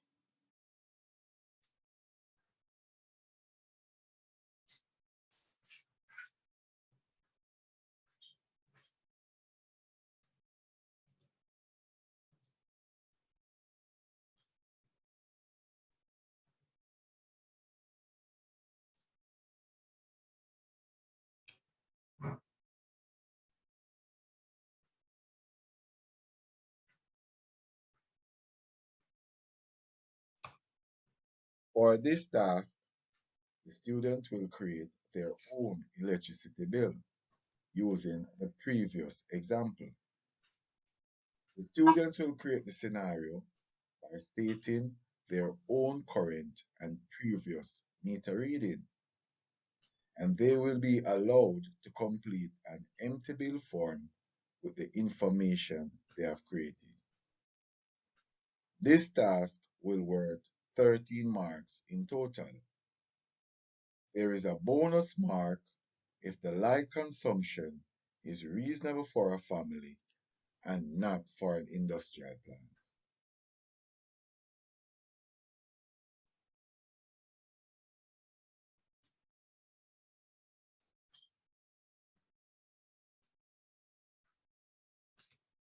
This is task 3, which is a group project. Students can work together in the Google Classroom to do the research and complete the project. This is the rubric for the project. I hope you find this information useful for your City and Guild class. Thank you. Quality questioning is the best form of effective feedback. By this, the teacher can follow and correct where necessary the trend of thought of the student. Utilize the breakout room where the teacher can meet with one or more students whenever it is possible. The goal is to offer feedback that is timely, specific, and individualized and ongoing. Only marking answers right and wrong does not help with error correction or encourage good mathematical communication. Specific feedback can be based on naming what students are doing well and indicate to them their next steps. This will build their confidence, utilize their strengths, and gives them an opportunity to celebrate their progress. Find ways of making learning fun, interesting, and exciting by identifying your students' interests, relating it to their daily lives. Make math real. I can't say it too often. The more the teacher is excited and enthusiastic about the subject, the greater the possibility that the student will be too. Reflection. It was the philosopher John Dewey who said, "We do not learn from experience. We learn from reflecting on experience." And if you really think about it, it's what you think about after you have done it that really makes sense. That is the time you learn something from your experience. When students become reflective about teaching and learning, they are strengthening their own capacity to learn. Reflection enables the assessment of why and how of the learning. Teachers, you need to realign your assessment approach and help move the focus from performance to learning, from a fixed mindset to growth. The thought says, a mind stretched by a new idea cannot return to its original dimensions. Stretch your students. Let them grow. Helping students improve their performance by using the outcomes of reflection to inform future practice. What if the students were to ask, why does 2 plus 2 equal 4? Reflection questions like this, which are purposefully open-ended, do not have a single correct answer. Instead, these questions remove the fear of being wrong and encourage mathematical thinking. And that is the aim of math teachers. It encourages participation and it encourages growth. From performance-focused questions and assessment, you can ask open-ended reflection questions that encourage mathematical thinking. From what is the total sum of the interior angles of a triangle? To why do you think the total sum of the interior angles of a triangle is always 180 degrees? It sets the mind in a different direction. Get that from your students. The second question shifts the focus from performance to thinking. Teaching students to reflect on their learning is teaching them to acquire one of the basic life skills that they can take into the real world. To further assist in this process, the teacher should ask more open-ended questions, ask more what-if questions, suppose, allow time for students to reflect and think. Students must be allowed thinking time, and teachers don't answer the question that you asked. And use as many real-life problems as you can. Reflection helps students find meaning and make connections with their learning experience and their real-life situations, and create pathways to future learning. We aim to develop critical thinkers, persons who rely on reason rather than emotions, are persons who are willing to think. Recognize their own biases. Critical thinkers are able to consider a variety of possible viewpoints, and they avoid snap decisions. That sounds like a description of the student you want to create.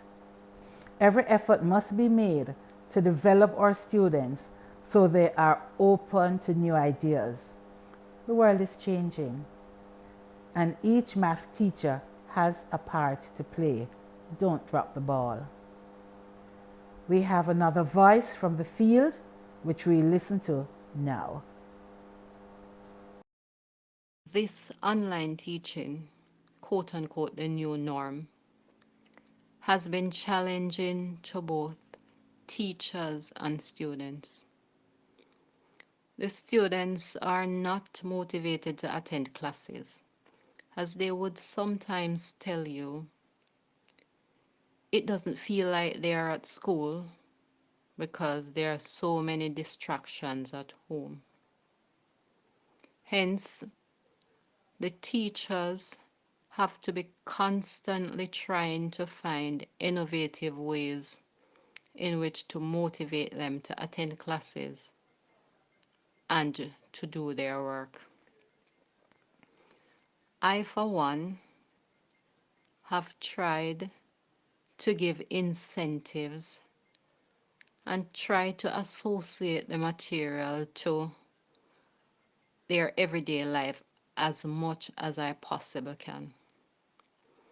For example, last school year, I taught percentage to a stage 1 group of students. The objectives of that lesson were: 1, to calculate the percentage of a number, and 2, to express a number as a percentage of another number. To assess that lesson, I gave the students 5 questions, each valued 2 marks. The questions were based on discount, profit and loss, and sales tax. At the end of the test, I had a Google Meet with them where I worked the question on my Jamboard for them to see, and then I have them grade their own paper. Of course, I gave them the rubric. For example, the question: a blouse is advertised at $3,500. How much does a customer pay for that blouse after a 20% discount was given? So if a student wrote 80 over 100 times 3,500, that student would score 1 mark. If the answer is correct, then the person would score another mark. If a student wrote 20 over 100 times 3,500 and got $700, That student would score 1 mark. If the student subtracted now that 700 from 3,500, then the student would get 2 marks. When we were finished all 5 questions, the students gave me their total out of 10, which I recorded. Then I asked each student to give me their total as a percentage of the 10 marks. When this was finished, then it was time for incentive. The person who got 100, which it was only one person, got a $200 phone card. The next 5 top marks, each student got a $100 phone card. And then the next 10, each got 5% bonus mark. The students were very excited and could not wait for the other test to see what the incentives were going to be. My biggest challenge, however, is that enough students are not attending classes. I am yet to have a 50% attendance at any one class. On giving the questions for this workshop, I realized that a number of teachers do not use structured questions as often as we'd like them to. But here's an example of how you can use the multiple choice questions for your assessment and to use as structured questions. If we look at the model question dealing with ratio and proportions, the following is Johnny's answer to a short quiz at the end of a series of lessons on ratio and proportion. Read each question carefully. Decide which answer is correct, showing all steps used to arrive at your decision. You will notice that the question is given and the answers are marked. And we're going to ask the student to determine if the answer is right or wrong and to do the right thing. So in order to correct the question, the student will have to write it out in full, giving and showing all working. So we would have converted the multiple choice question to a structured question as easily as that. There are 5 questions in that exercise, and I'm going to ask you right now to prepare a rubric to evaluate the exercise.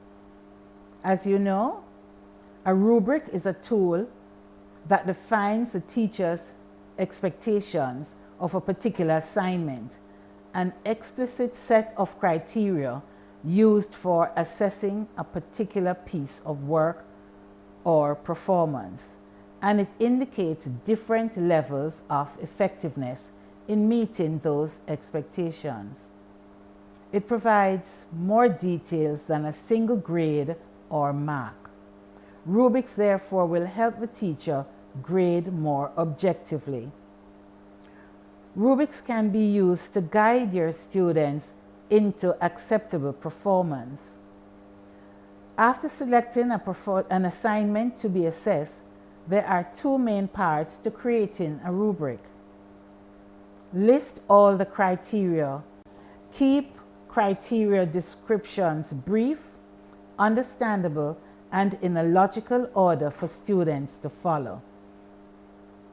This is designed to guide the student into improving their performance. Determine the level of performance using adjectives. Select words or phrases that will explain what performance looks like at each level. Excellent, very good, good, needs improvement.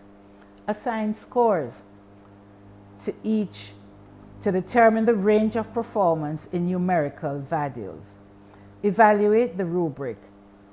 As with any instructional tool, evaluate the rubric each time it is used to ensure it matches the goals and objectives.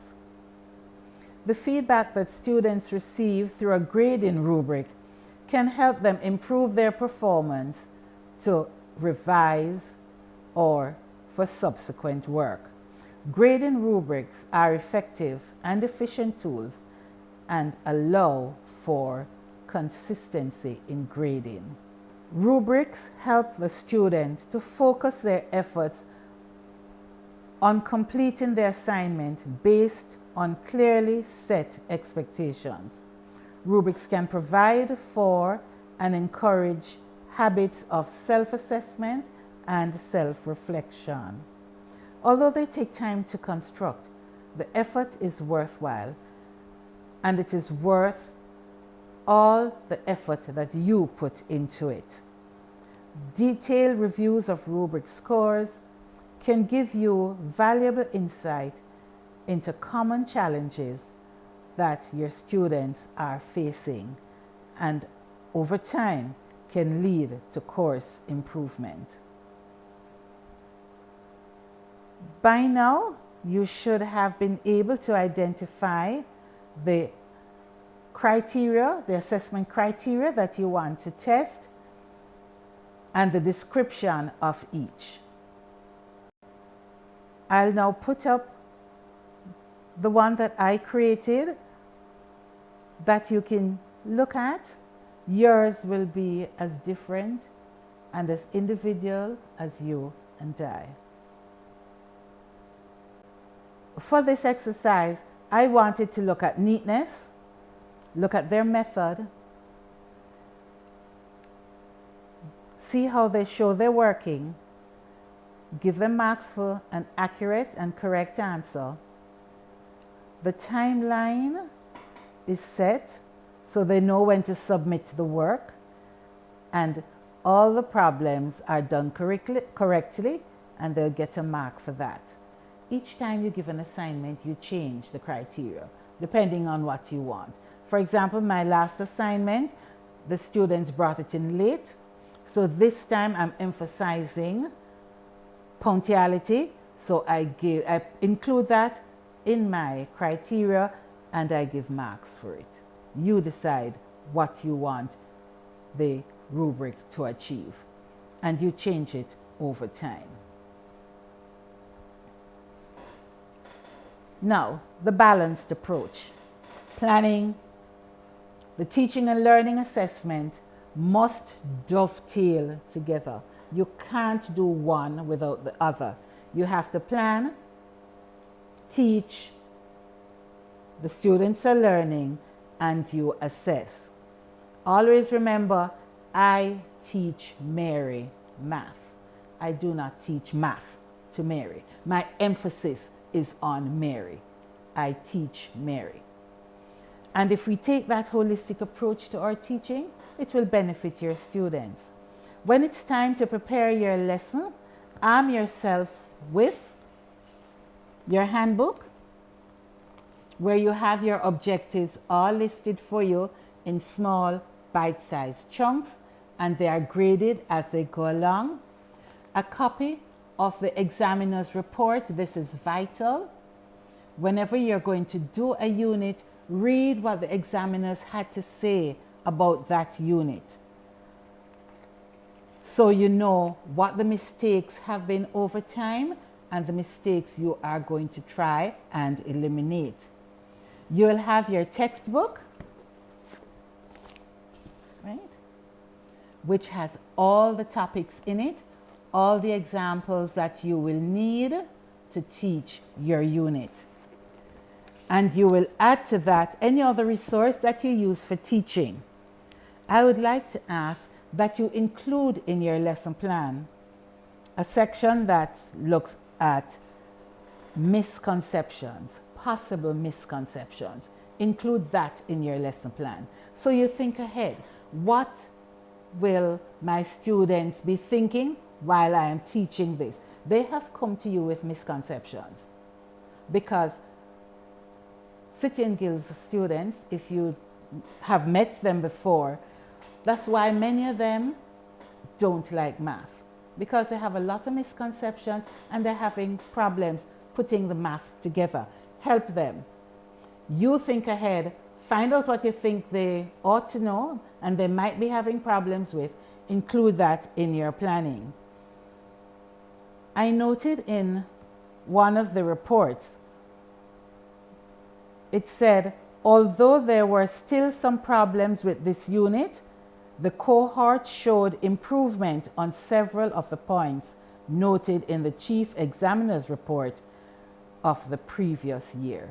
So if you use your report and you teach towards eliminating the misconceptions, then your students will do better at the end of the year. Prepare the lessons as well as the assessment exercise. At the same time, you identify your lesson objectives. It was Stephen Covey who said, begin with the end in mind.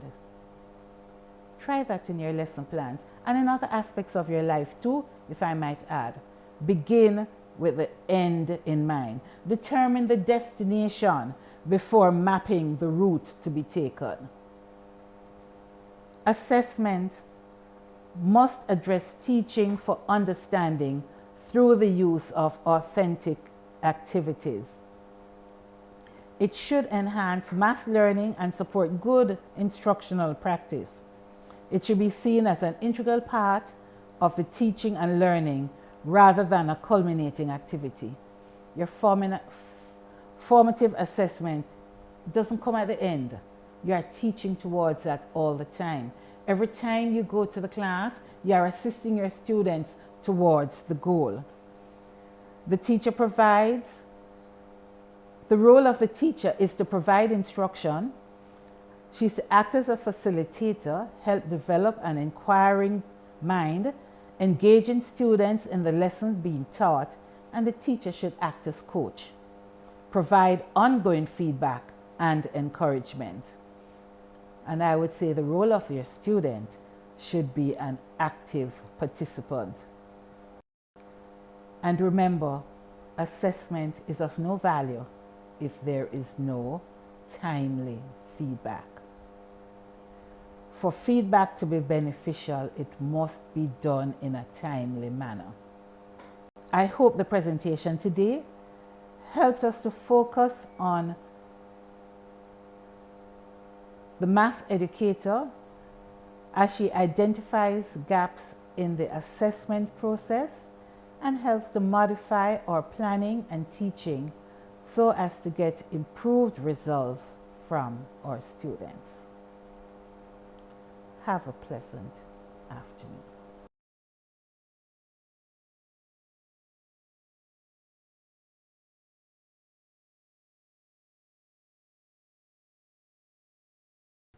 Thank you for participating in our English Skills 3850 workshop. As is customary, we introduce our presenters to you before they share their information. First, I'd like to introduce Mrs. Carol Clark. She's actually Professor Carol Clark, former Vice President at the Michael College University. She's also the subject specialist for English and worked with our London team in creating the English curriculum. We're also going to introduce to you Miss Sylvia Bryan, former head of the language department at the Shortwood Teachers College. She's also our external verifier for English. Now, we're asking you, sit back, relax, and listen to what the presenters have to say.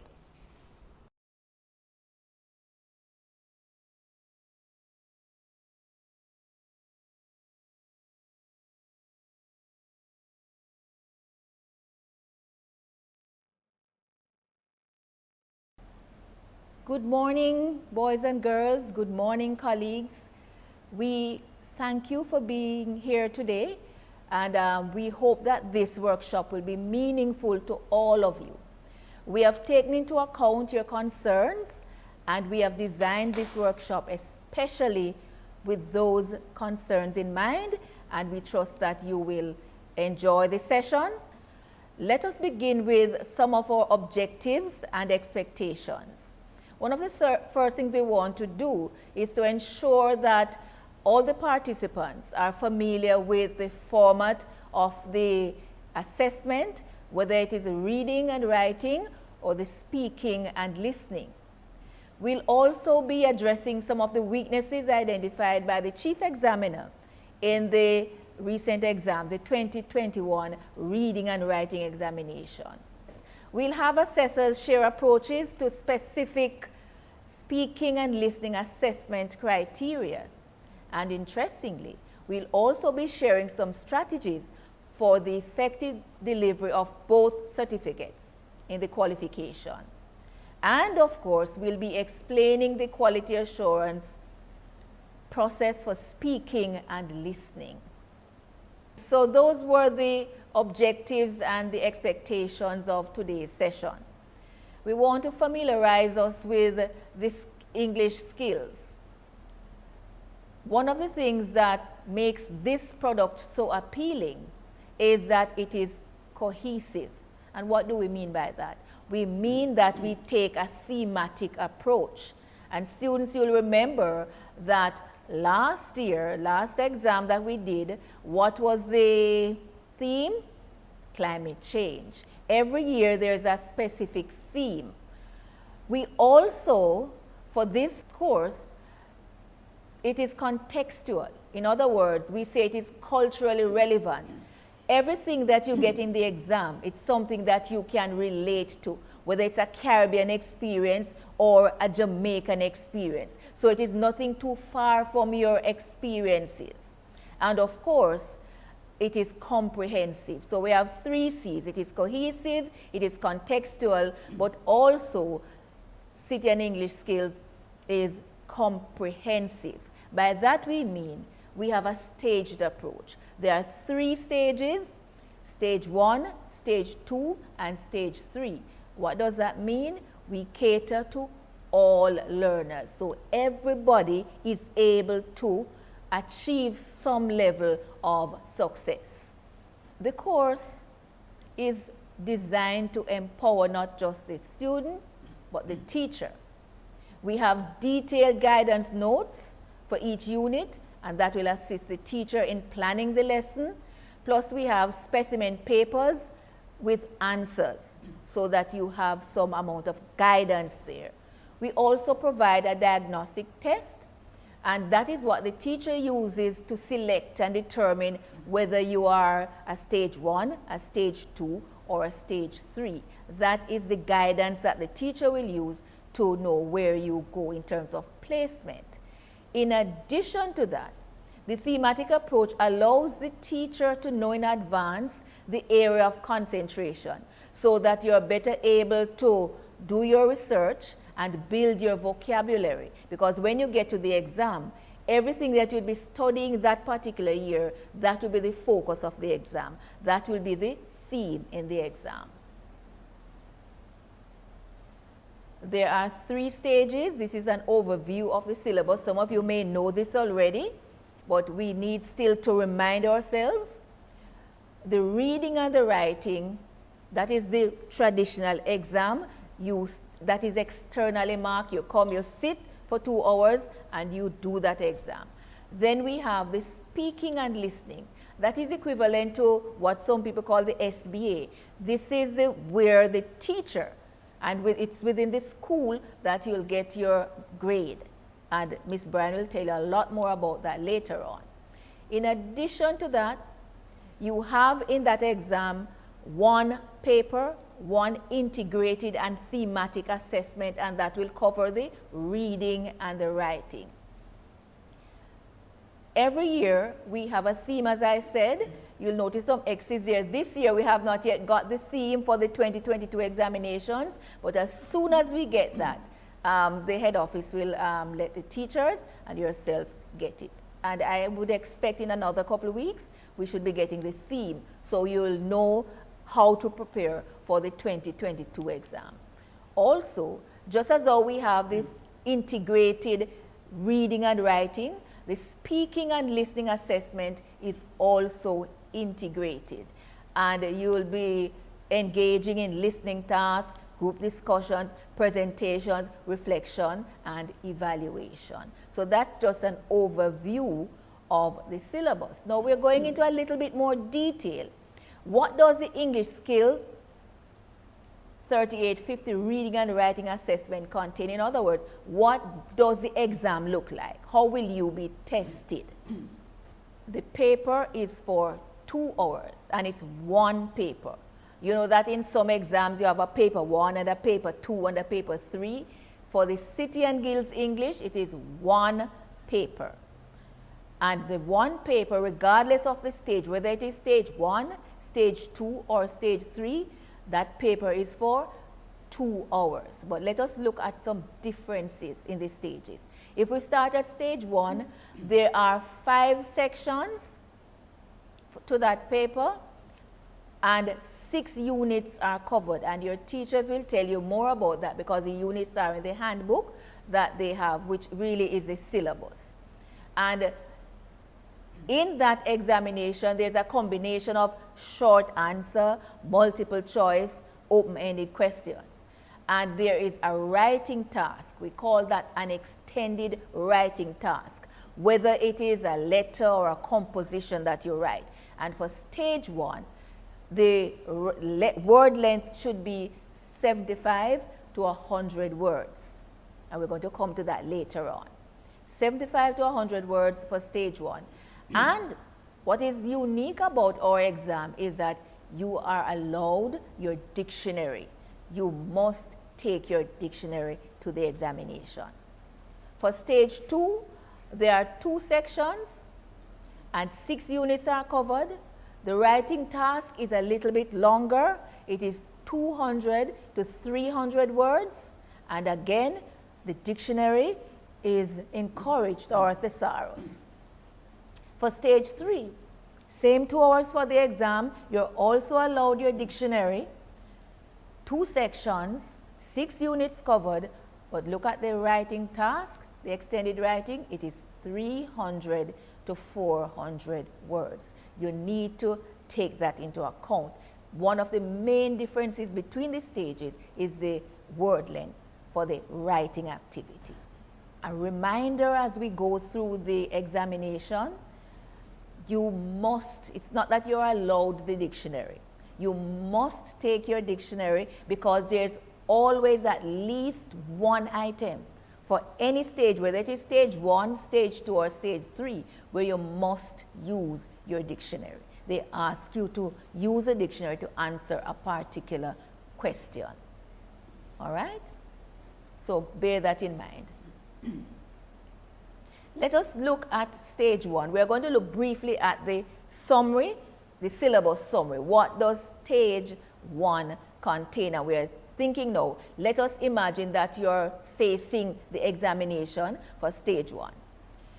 One of the differences between stage 1 and stage 2 and stage 3, there are actually 2 things that you will see in a stage 1 paper that you will see in no other paper. You will see an activity, and we put that in red, that involves filling out a form. We'll get to that. And also, it's not here, but I'm telling you, there's another activity where you have to put words in alphabetical order.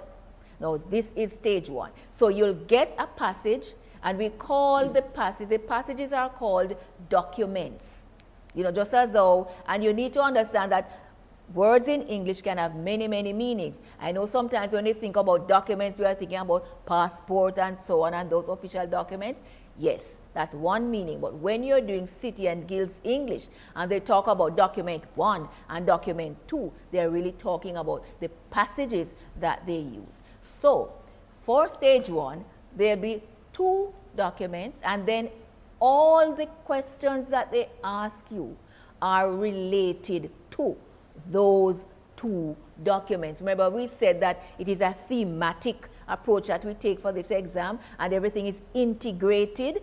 Yes. So whether they're asking you about the author's purpose or any organizational feature, or whether it's a form filling activity, whether you're using an image to get meaning, whether it's a dictionary you're using, whether it is a punctuation activity, whether it is a grammar activity, whether it is a continuous writing activity, everything is connected to the theme.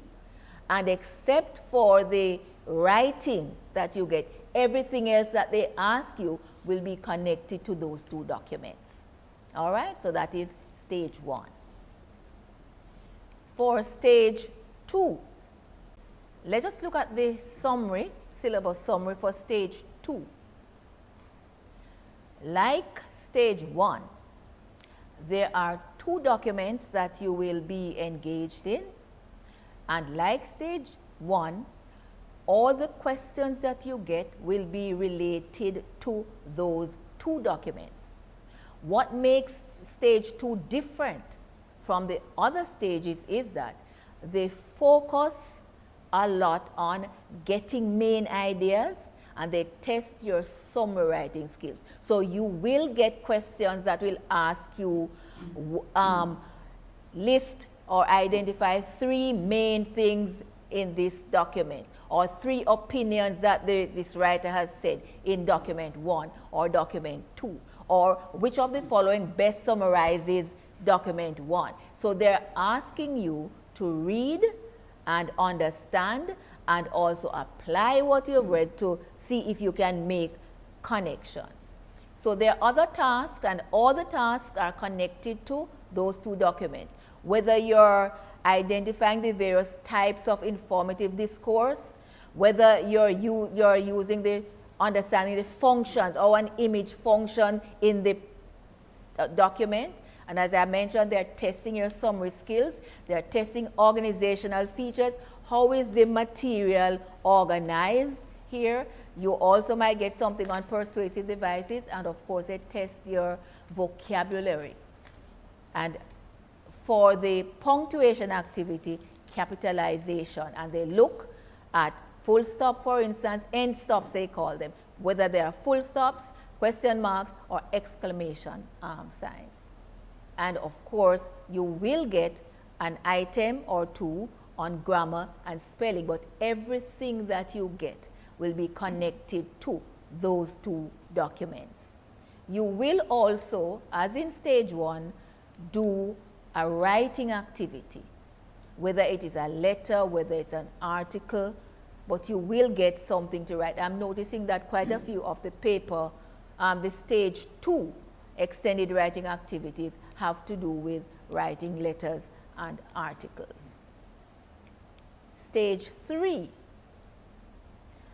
And stage 3 is a little bit more challenging, primarily because this is the stage that tertiary institutions will accept you for matriculation purposes. So if you want to go to places like the University of the West Indies, any of the teachers' colleges, UTech, if you want to join the Army, if you want to join the police force, for instance, and certain key jobs, they are expecting that your range should be at grade 3, stage 3. It is a stage 3 that they use as the matriculating subject.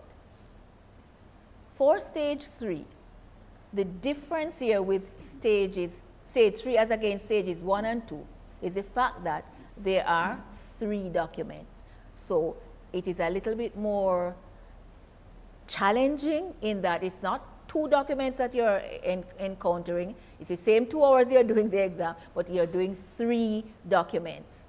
And especially at this stage, although they ask in the other stages, you must know the author's purpose. In other words, why is this writer writing like this? What is the intention? Is it to persuade me? Is it to entertain me? Is it to advise me? Something like that. You also will have to understand biases. And also make the distinction between facts and opinions. So they're asking you now to be critical thinkers. Of course, your summary writing skills will be tested. You should also know about the organizational features. And of course, regardless of the text that you get, they're expecting that you'll have the ability to extract meaning.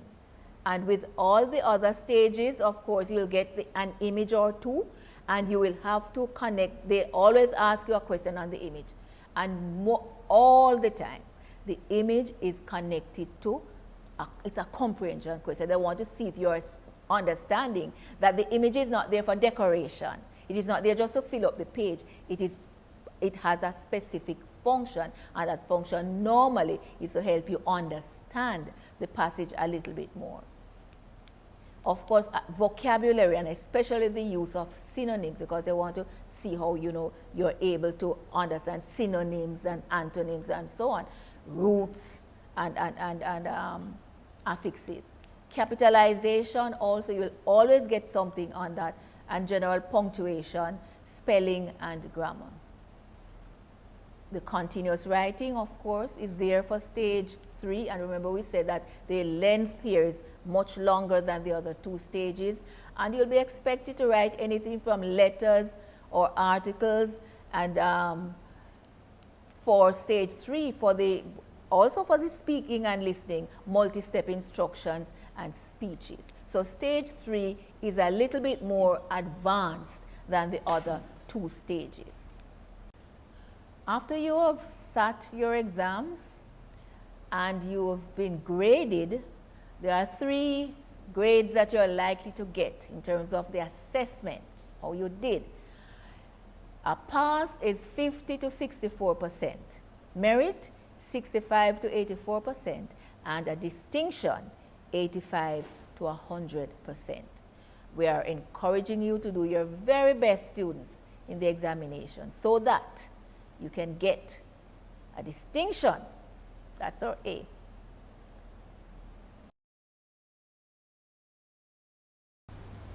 Let me also wish a pleasant morning and an enjoyable workshop to our students and teachers.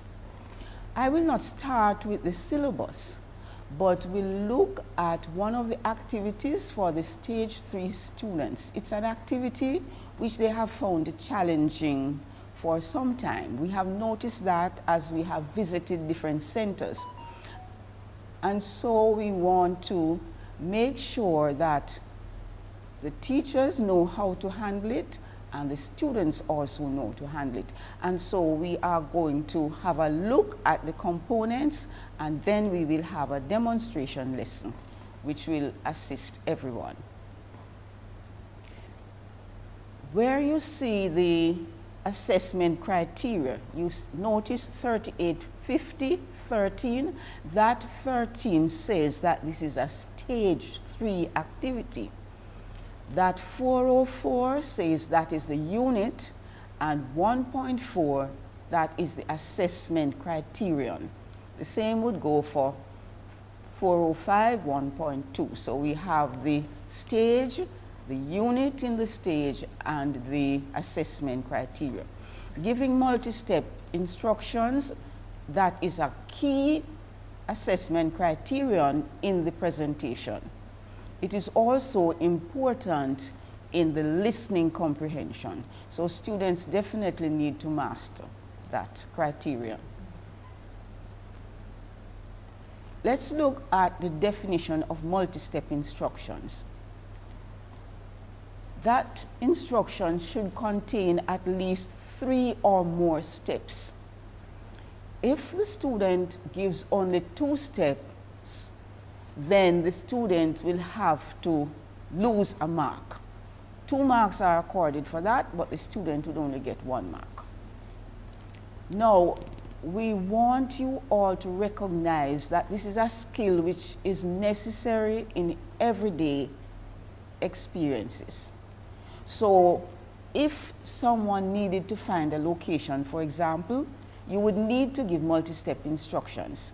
We have to graduate from just around the corner.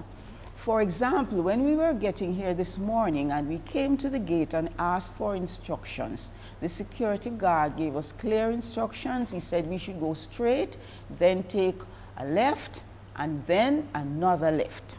So we were able to find this building quite easily. And you, in your life, in your everyday experiences, you will need to have directions given to you, and you will also have to give other people directions. Now, in order to create a specific product, especially if you are doing woodwork, if you are doing food and nutrition, any practical area is going to require you to give steps and to follow steps. if you need to create a process. For example, if I asked you, how do I send a WhatsApp message? You would need to give me steps which I need to follow. If I wanted to know, how do I set up a particular machine, you would have to tell me the steps which I need to follow.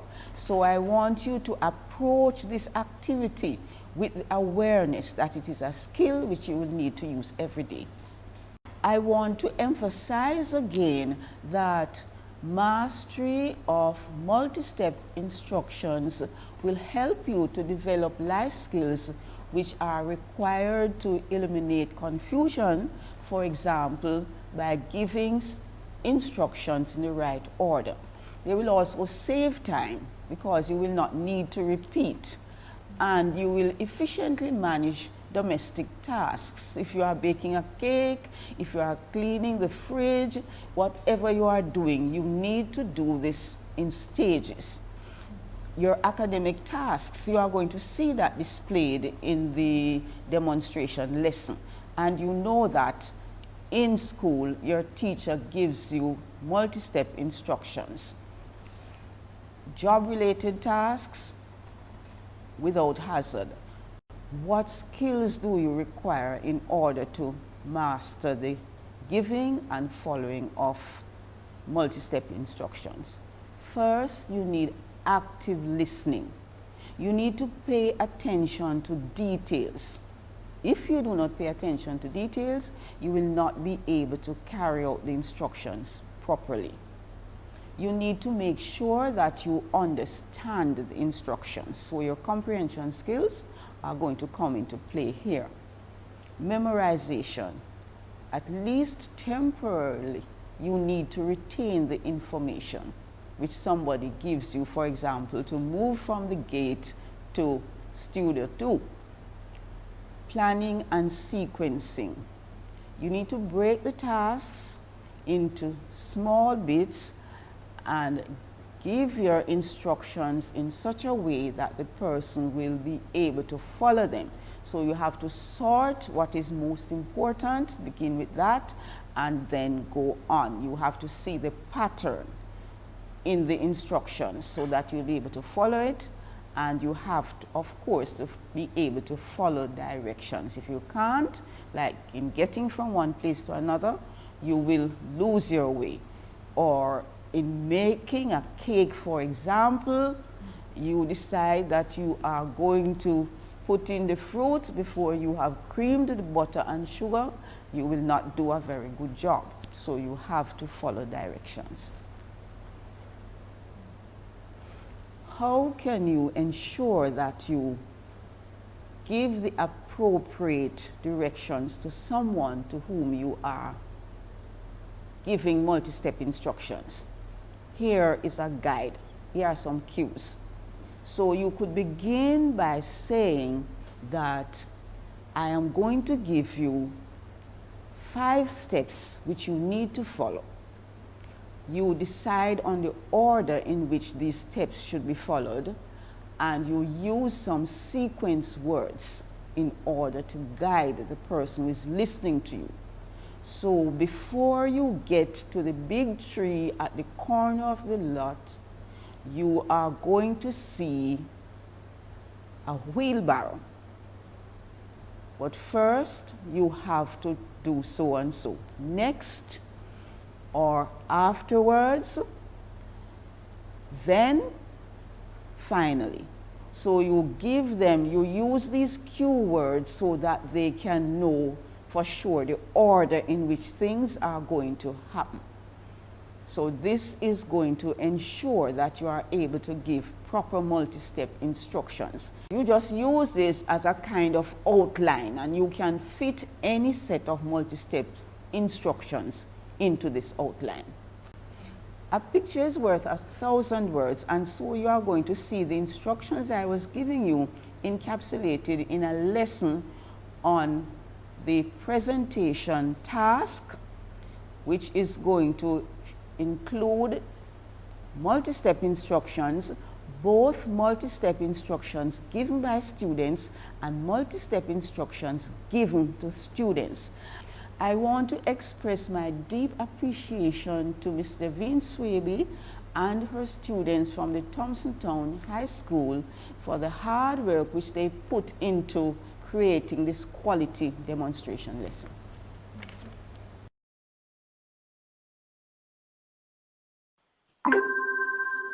Pleasant morning, everyone. Welcome to today's lesson on giving and following multi-step instructions. I am Miss Swaby, head of the English department here at Thompsontown High School, and I'm also an internal verifier. Now, we have some persons here with us who are participating in this lesson. We have our acting principal, Mrs. Winsome Barnes. She's also our exams coordinator and internal verifier. Now, online, we have Miss Sylvia Bryan. She is the technical external quality assurer for City and Guilds English Scales 3850. We have two students who have volunteered to participate in this lesson.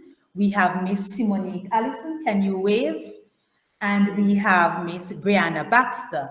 They're both grade 11 students here at Thompsontown High School, and they will be sitting the stage 3 exam. Now let us look at our objectives for this lesson. By the end of the lesson, you should be able to, 1, explore the importance of giving and following multi-step instructions. 2, give multi-step instructions. 3, listen to and follow lengthy or multi-step instructions on a given topic. And 4, respond to criticism and criticize constructively.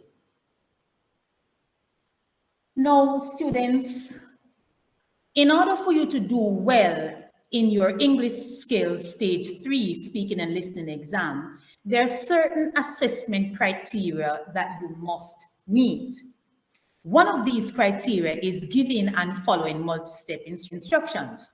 Now, even before you attempt to answer this question, I wanted to look at my screen. And for those persons who may be wondering, how is it we're organized in the room here? My students are able to see my screen from the chalkboard.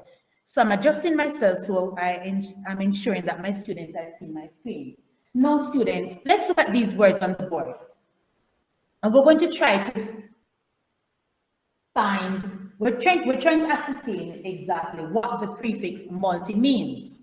Now, the first word we have on the board is multicellular. And what does this mean? It means, let's read with me, consisting of many cells. Very good. And we also have the word multicolored. The word multicolored means including many colors. Very good. After that, we have multicultural, and we're seeing something else here in red. It says relating to many diverse cultures. The final word that we have on the screen is multimedia. It means using more than one form of communication. Now we see some things repeated here. We see many being repeated here, and we are also seeing more than one. So what do you think the word multi means? The prefix multi means. So we're getting somewhere in this lesson.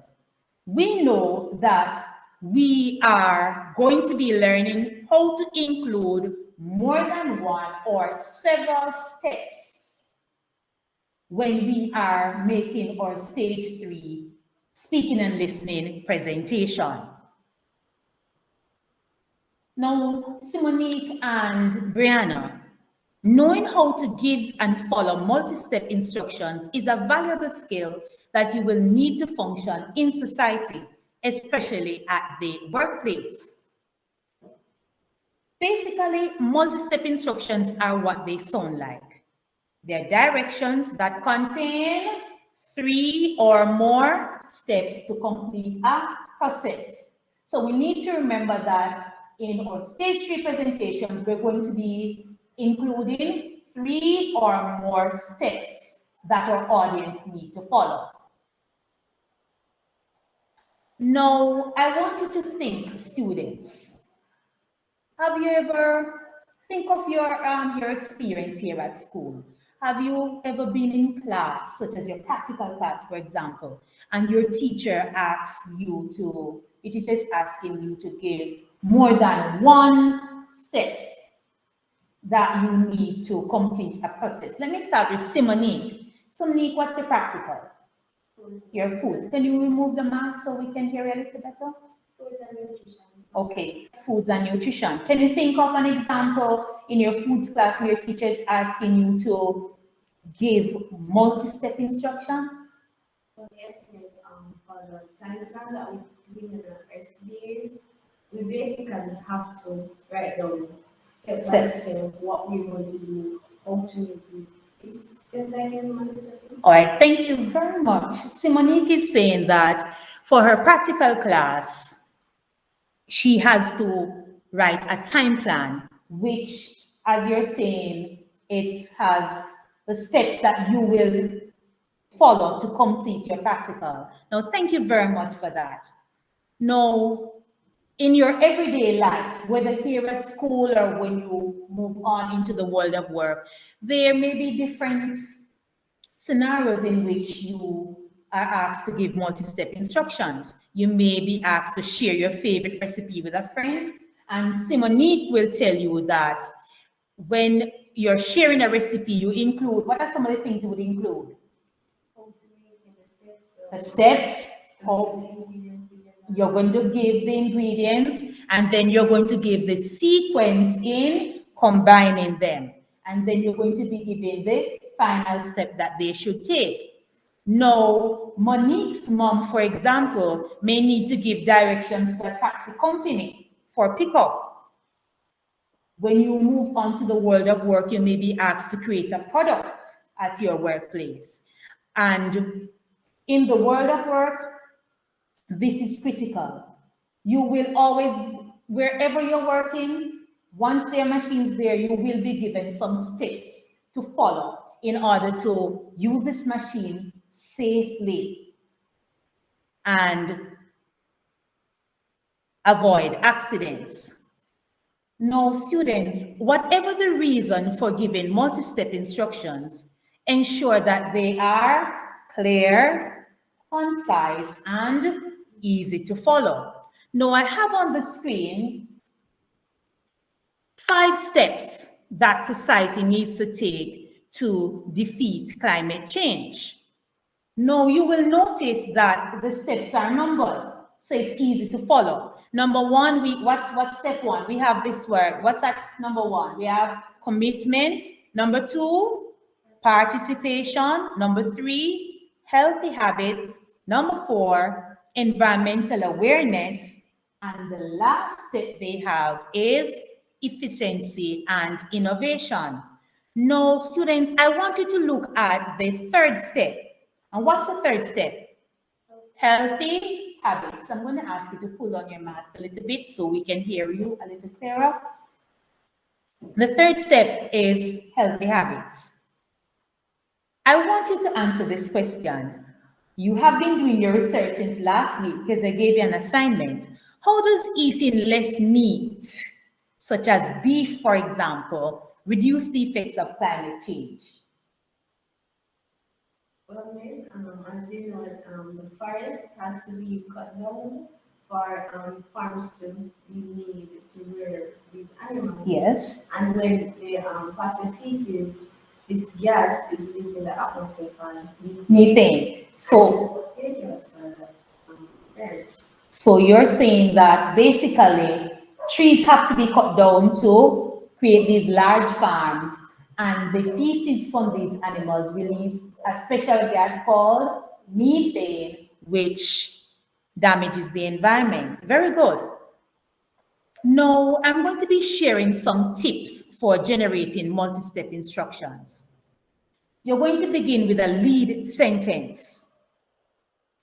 After you've decided on the number of steps, you're going to create a lead sentence. Now let's look at the example that's on the board. Let's read with me, please. After 3, 1, 2, 3. Ladies and gentlemen, I will share 4 simple steps that young people can follow in order to reduce the effects of climate change in Jamaica. So this is our lead sentence. After that, you're going to decide on the order to be followed in doing them. You're going to be using some sequence words. So when we're going to start, we can use the word, we're going to start with before or first.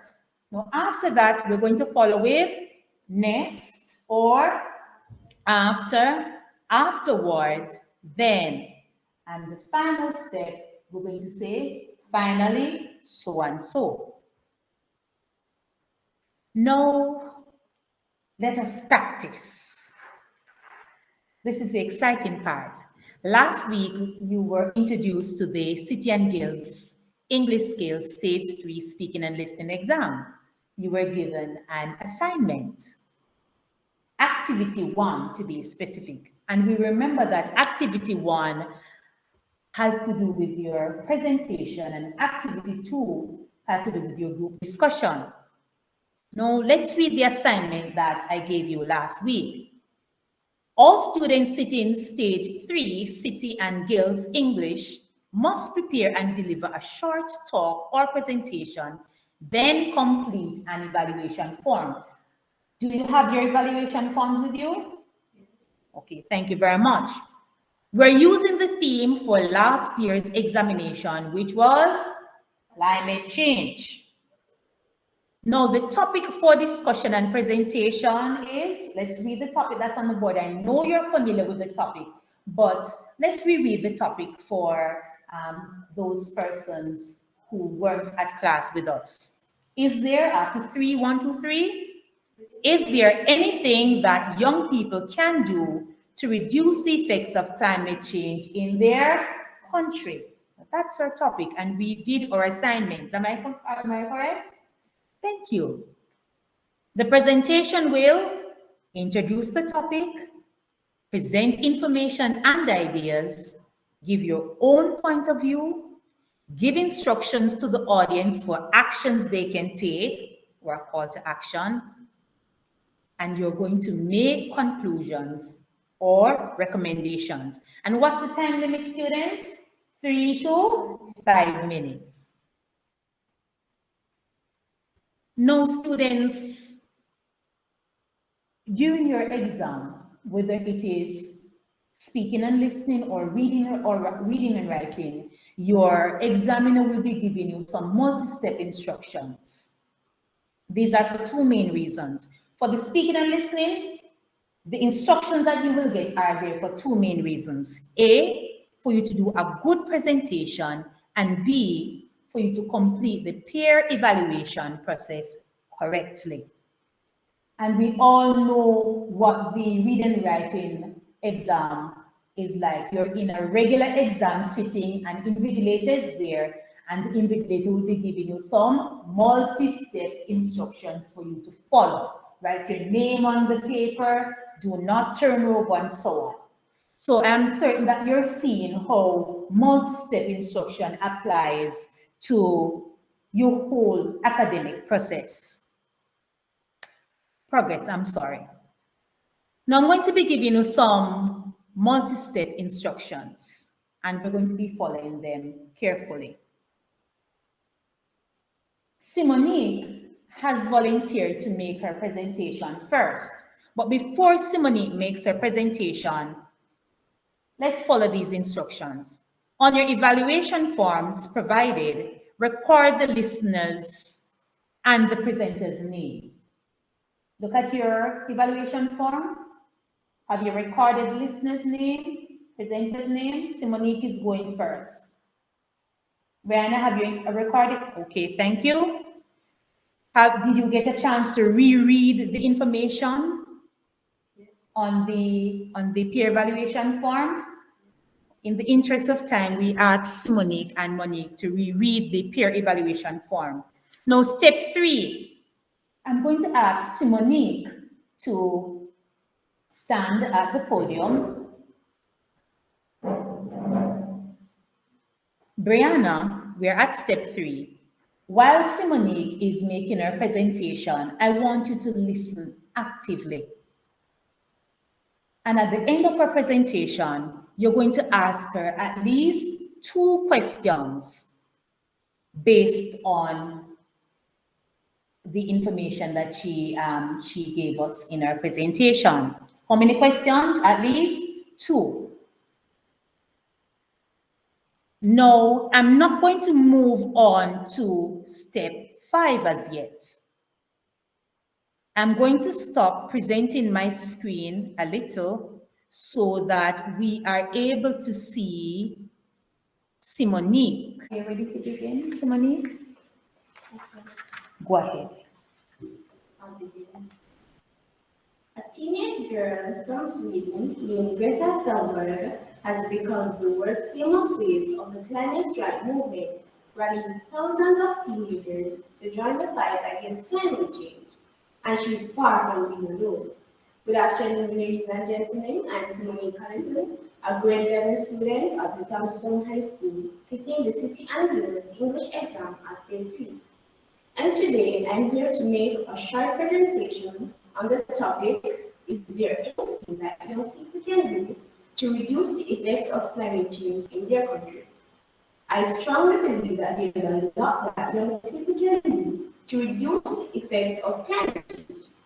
Ladies and gentlemen, the key to fighting climate change is being informed about what exactly is climate change has affected the country where we live, as well as the world at large.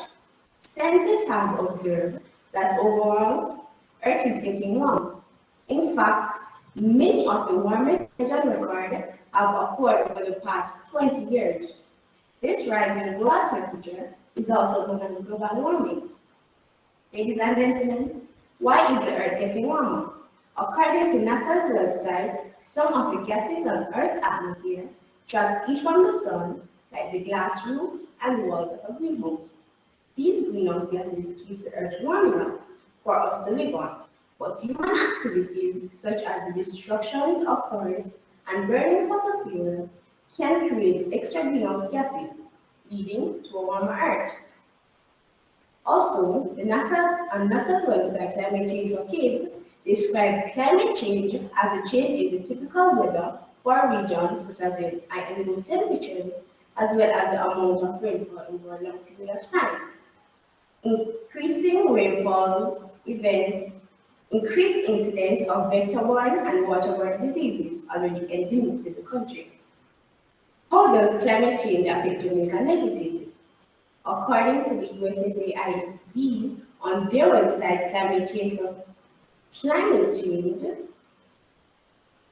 links rather, climate change affects Jamaica and the Caribbean at large as we experience more frequent and intense rainfalls, hurricanes, tropical storms, rising sea levels, as well as land loss.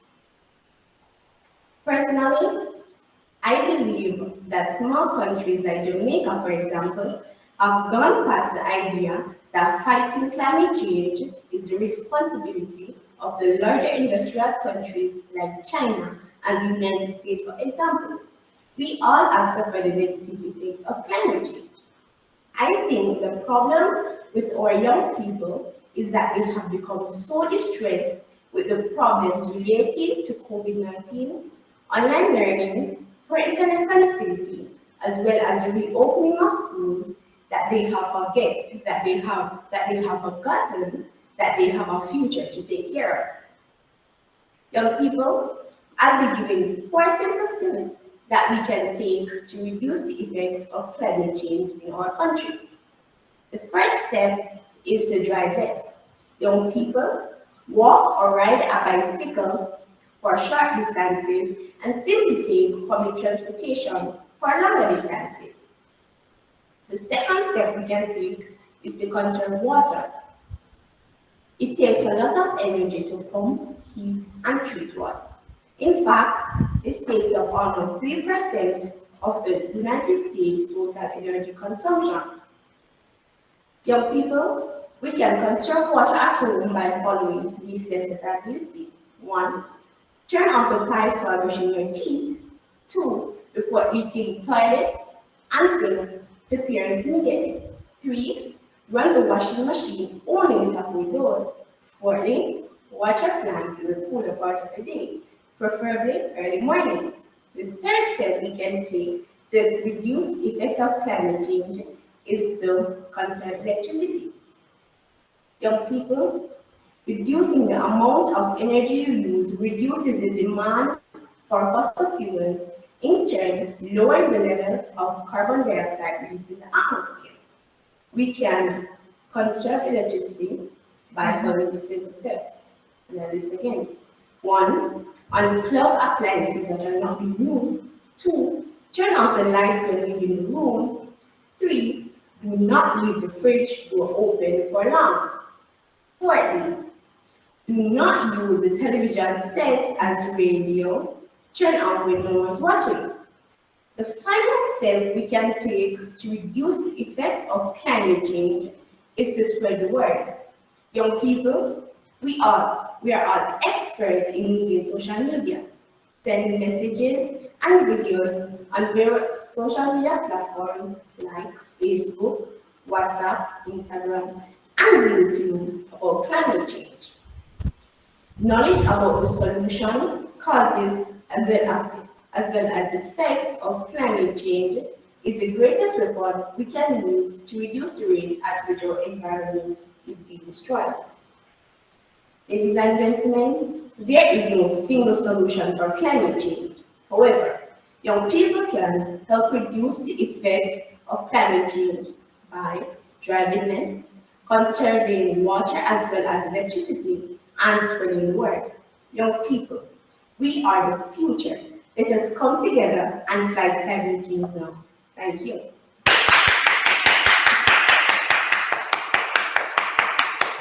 Thank you very much.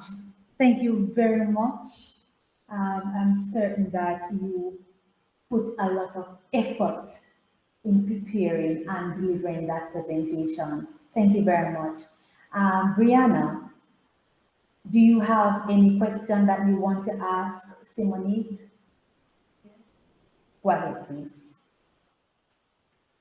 Simone, you mentioned that we should walk more for short distances. How safe is it for young girls to walk to school? Well, Brianna, I'm aware of the amount of young girls being kidnapped, raped, as well as being killed. However, we can start by contacting your friends from your neighborhood, as well as classmates from the same school, and their parents, and arranging a meeting time for you guys to walk in groups to come to school. Easier and it's safer as well. Excellent. Are you satisfied with her response? Yes. All right. Do you have another question you want to ask? Yes. All right. Go ahead with the other question, please. You mentioned that we need to spread the word about climate change on social media. How can we make these messages more interesting for young people as well?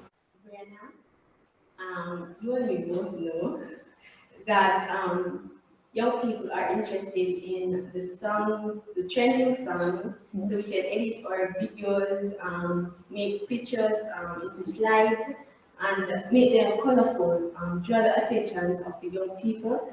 So that, because if me, for example, I would be interested in watching or listening to something like that.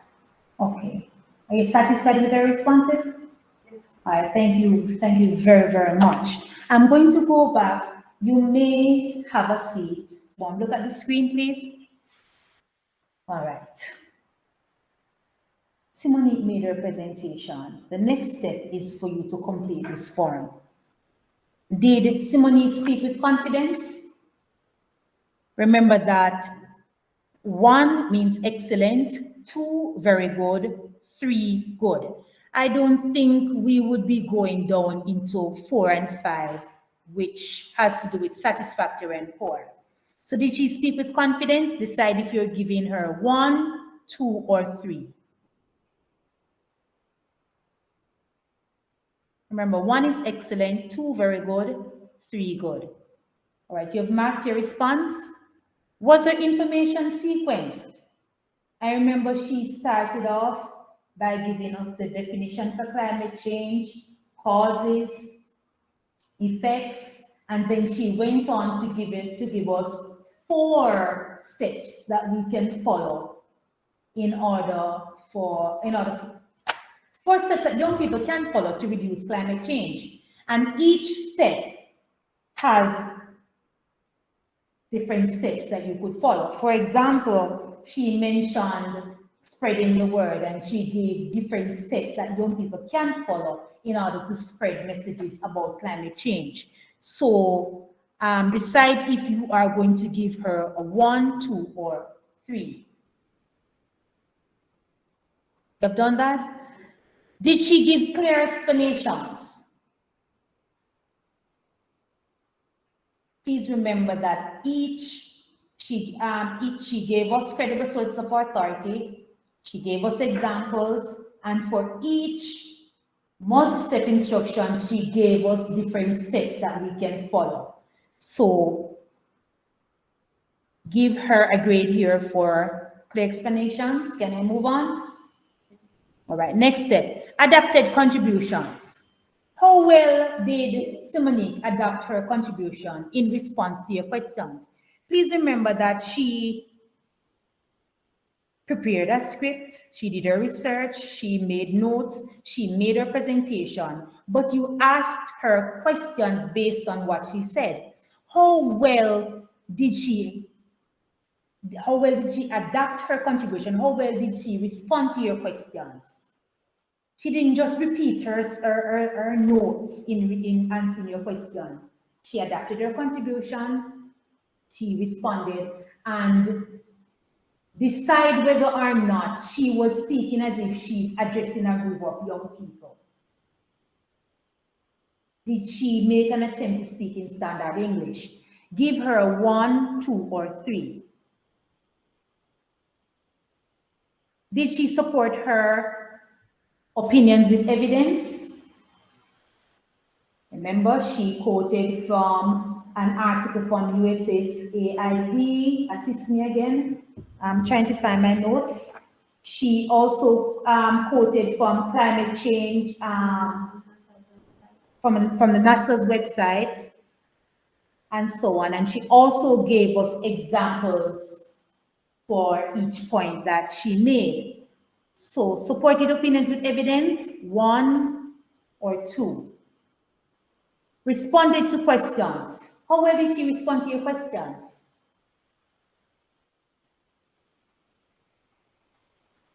And you did ask her at least 2 questions. Now there's another section on the peer evaluation form. Look at the bottom down here. Additional comments. Include information on what you liked about the presentation and what could have been done differently. Brianna, can you share with us? I have to stop presenting my screen so that my audience online is able to see Brianna. Brianna, is there anything that you liked about her presentation?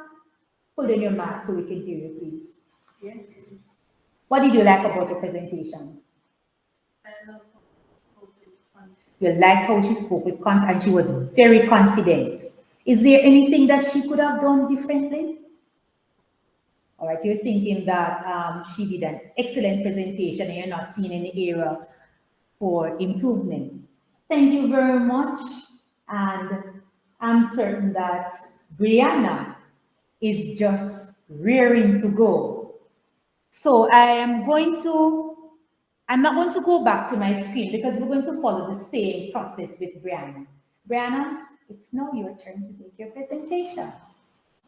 Simonique, your task now is to listen to Brianna. We're going to be listening for at least 3 multi-step instructions, and you're going to be asking her at least 2 questions. Go ahead, Brianna. Several roads across the country blocked due to major flooding. Drought hit. Farmers fear the coming floods. Jamaicans urged to brace for high temperatures. Severe weather alerts across the island. These are a few news headlines which drive fear in our Jamaicans in recent years, especially in 2021. Ladies and gentlemen, my name is Brianna Baxter, a grade 11 student at the Fountain High School, sitting the City and Guilds English Skills exam at stage 3. Today I will be making a short presentation on the topic. Is there anything that young people can do to reduce the effects of climate change in their country? Ladies and gentlemen, what exactly is climate change? According to the National Geographic Resource Library, climate change is a long-term shift in global or regional climate patterns. Basically, humans do a lot of things to cause gases such as carbon dioxide and methane to increase in the atmosphere, causing a greenhouse effect. The Jamaica Information Service article dated May 8, 2018 stated that these are some of the ways in which climate change has affected us here in Jamaica. More severe hurricanes, increase in heavy rainfall, longer periods of drought, and erosion of the shoreline. Ladies and gentlemen, I strongly believe that many of us Jamaicans don't know our own contribution to climate change.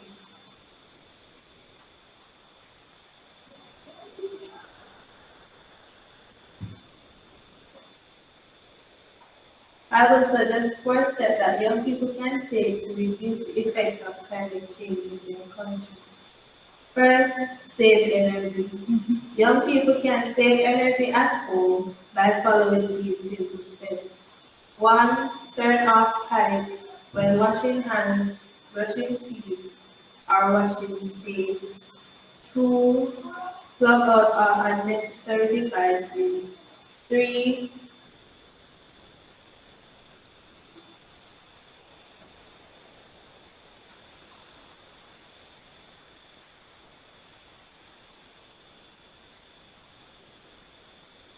Turn off unnecessary devices. 4.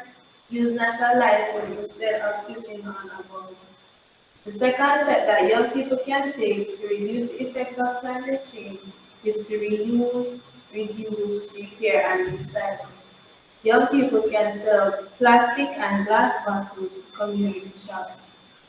The third step that young people can take is to walk more and drive less. Young people can walk for short distances and drive for longer distances. The fourth step that young people can take is to eat less meat and eat more vegetables. Ladies and gentlemen, fighting climate change is everybody's business. Ladies and gentlemen, fighting climate change is everybody's business. We all need to act now to stop climate change in our country. Ladies and gentlemen, I'm done.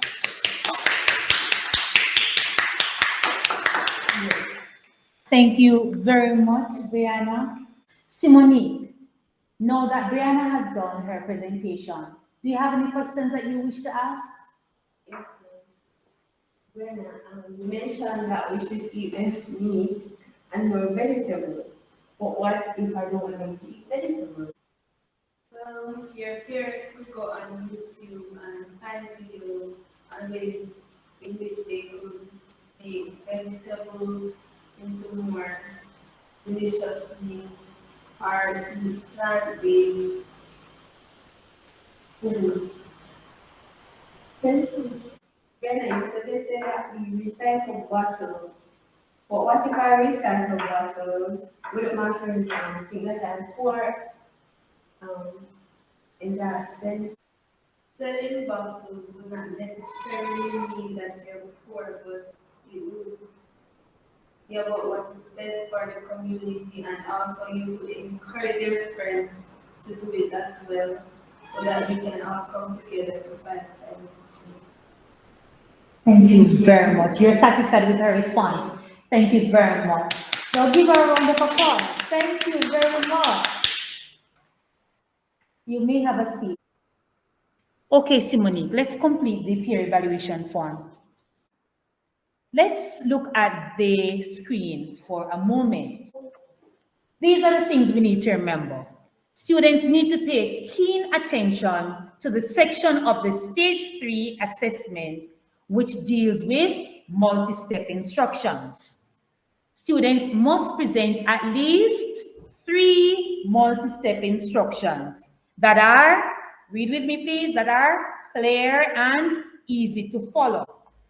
Students must use a lead sentence to introduce these multiple instructions. And let's read the example of the lead sentence on the board.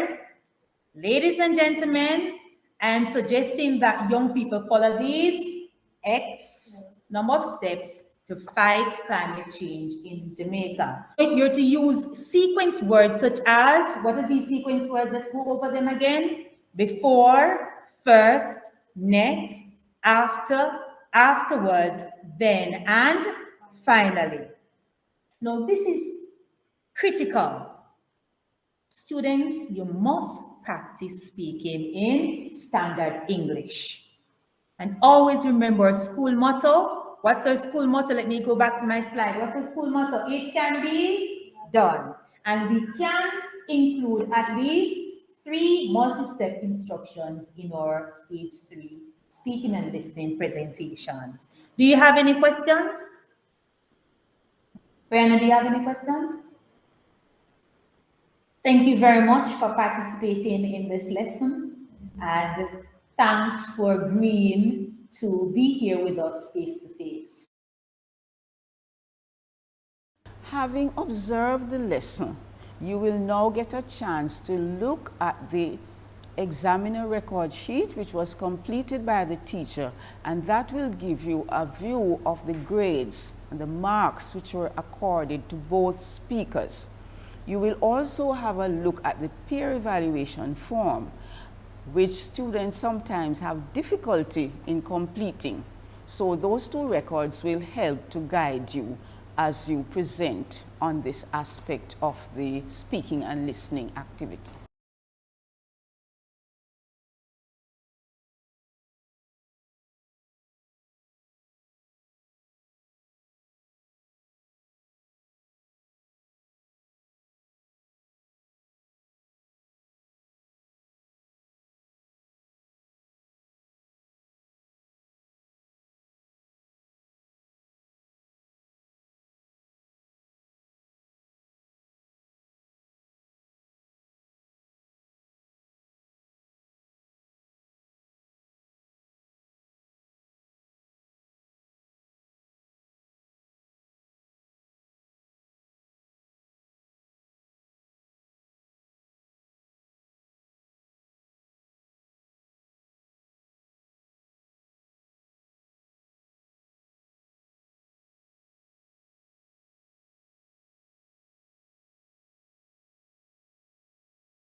Students and teachers, we just heard the presentation on speaking and listening. We're switching gears. We're back now to reading and writing. And we're going to be looking at comprehension, but more specifically, what we call the text features or the layout features in these documents that we've been talking about. I know that you know them, but let us just refresh our memories in terms of what are some of these.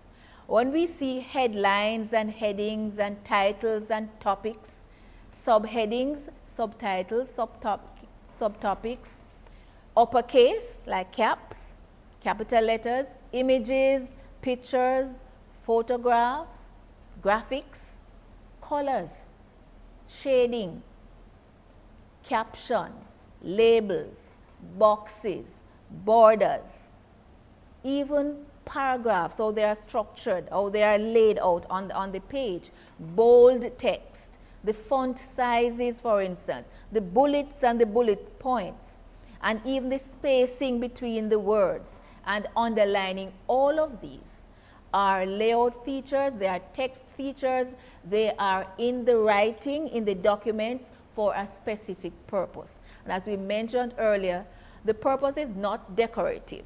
It is there to aid comprehension.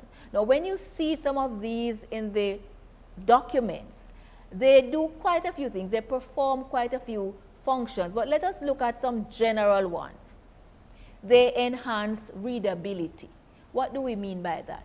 We're saying to you, when we talk about readability, just how you read the text, how you understand it, how it appeals to you. Sometimes when you see just words and more words, many times people are turned off.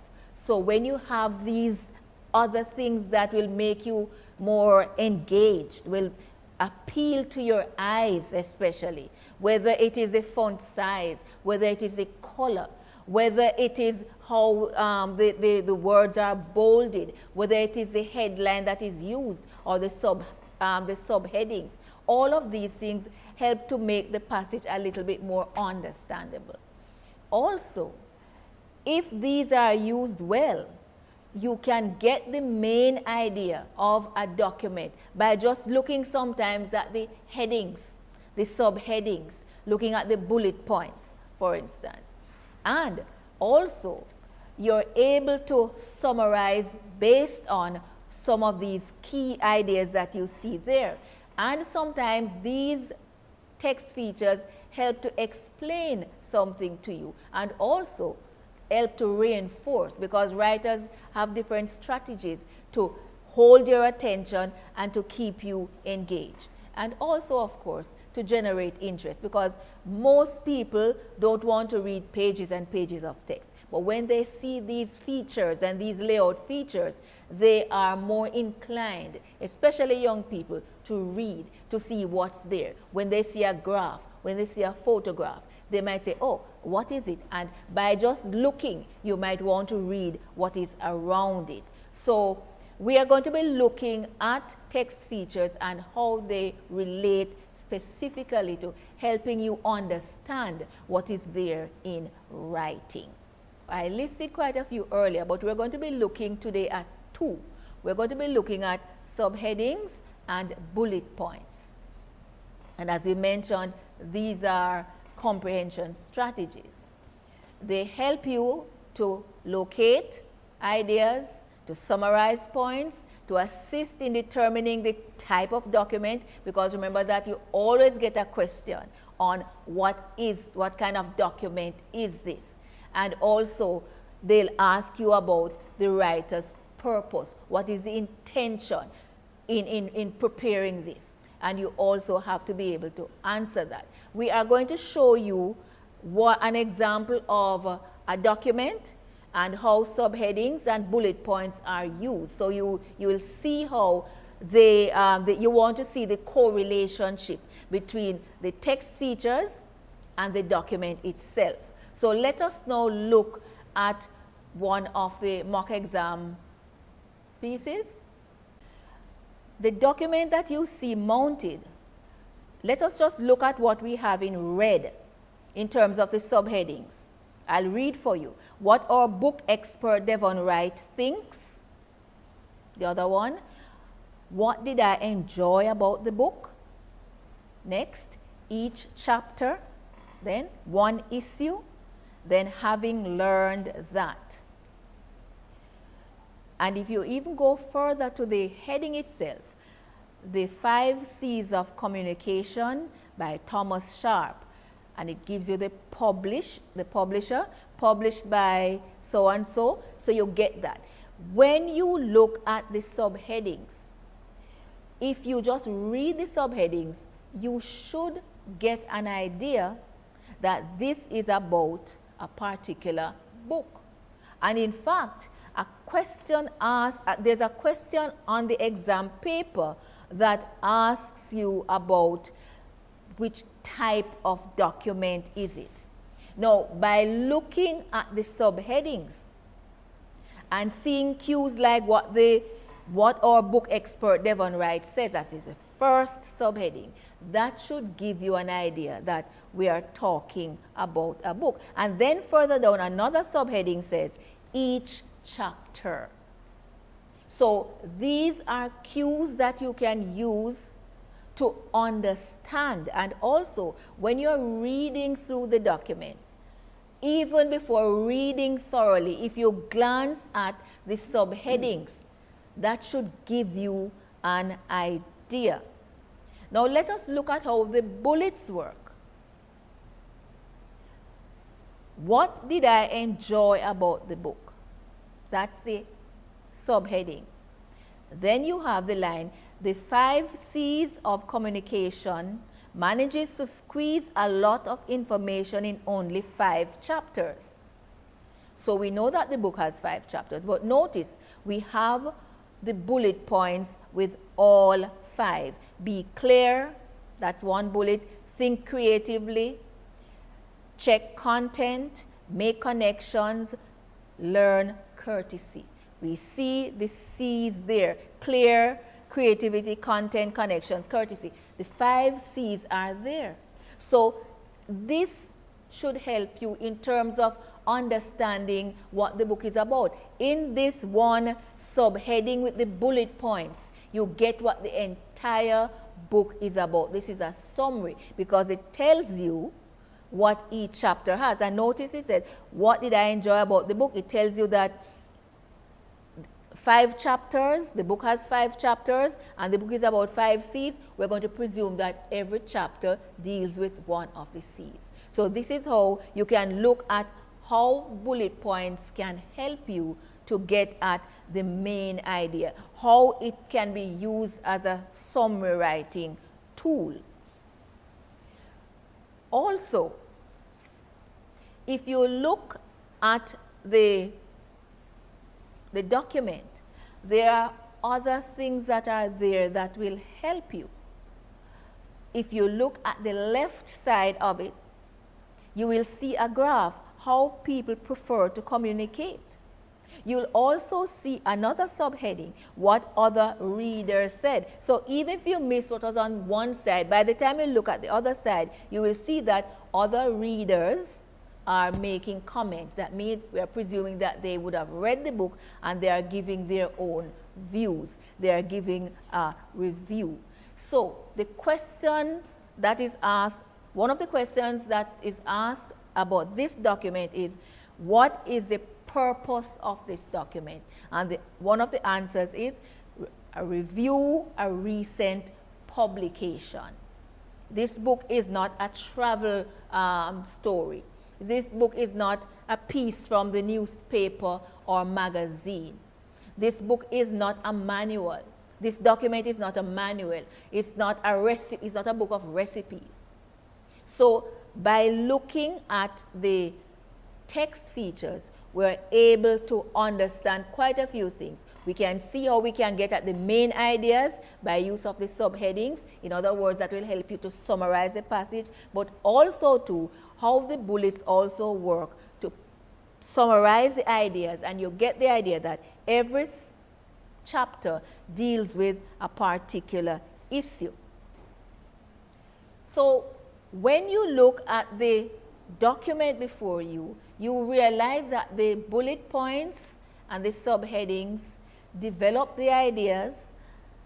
They help you to understand the ideas by breaking up the passage itself, the document, into smaller portions, manageable portions, and also that there's a logical development, whether it is through listing or bullets or through subheadings. One idea moves into the other. And we want you to take this in mind, because when you are doing your own writing, you have to apply the same principle.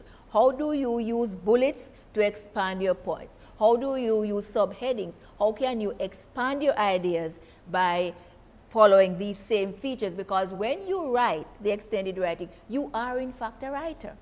Just as though this person here is writing, you become the writer. So you have to apply the same principle.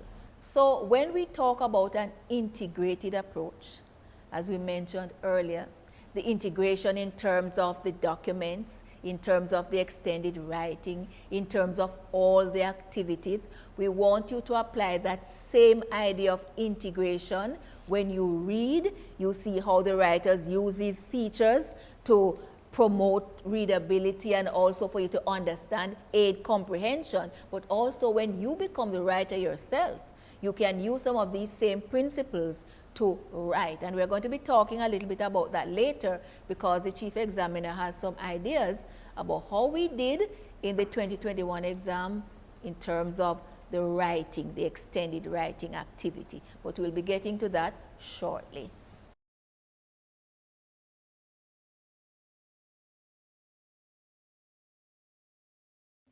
Now we go back to Miss Bryan, and she'll be taking you through the speaking and listening certificate. You will notice from this flow chart that there are a number of activities involved in completing the tasks for stages 1 and 2. At both stages, you will do a listening comprehension and a discussion.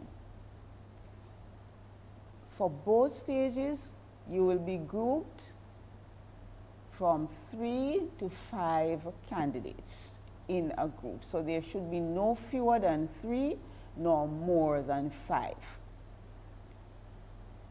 Your assessor will inform you what it is you are going to talk about, and in fact, for the examination, you will get your topic a week ahead of the exam.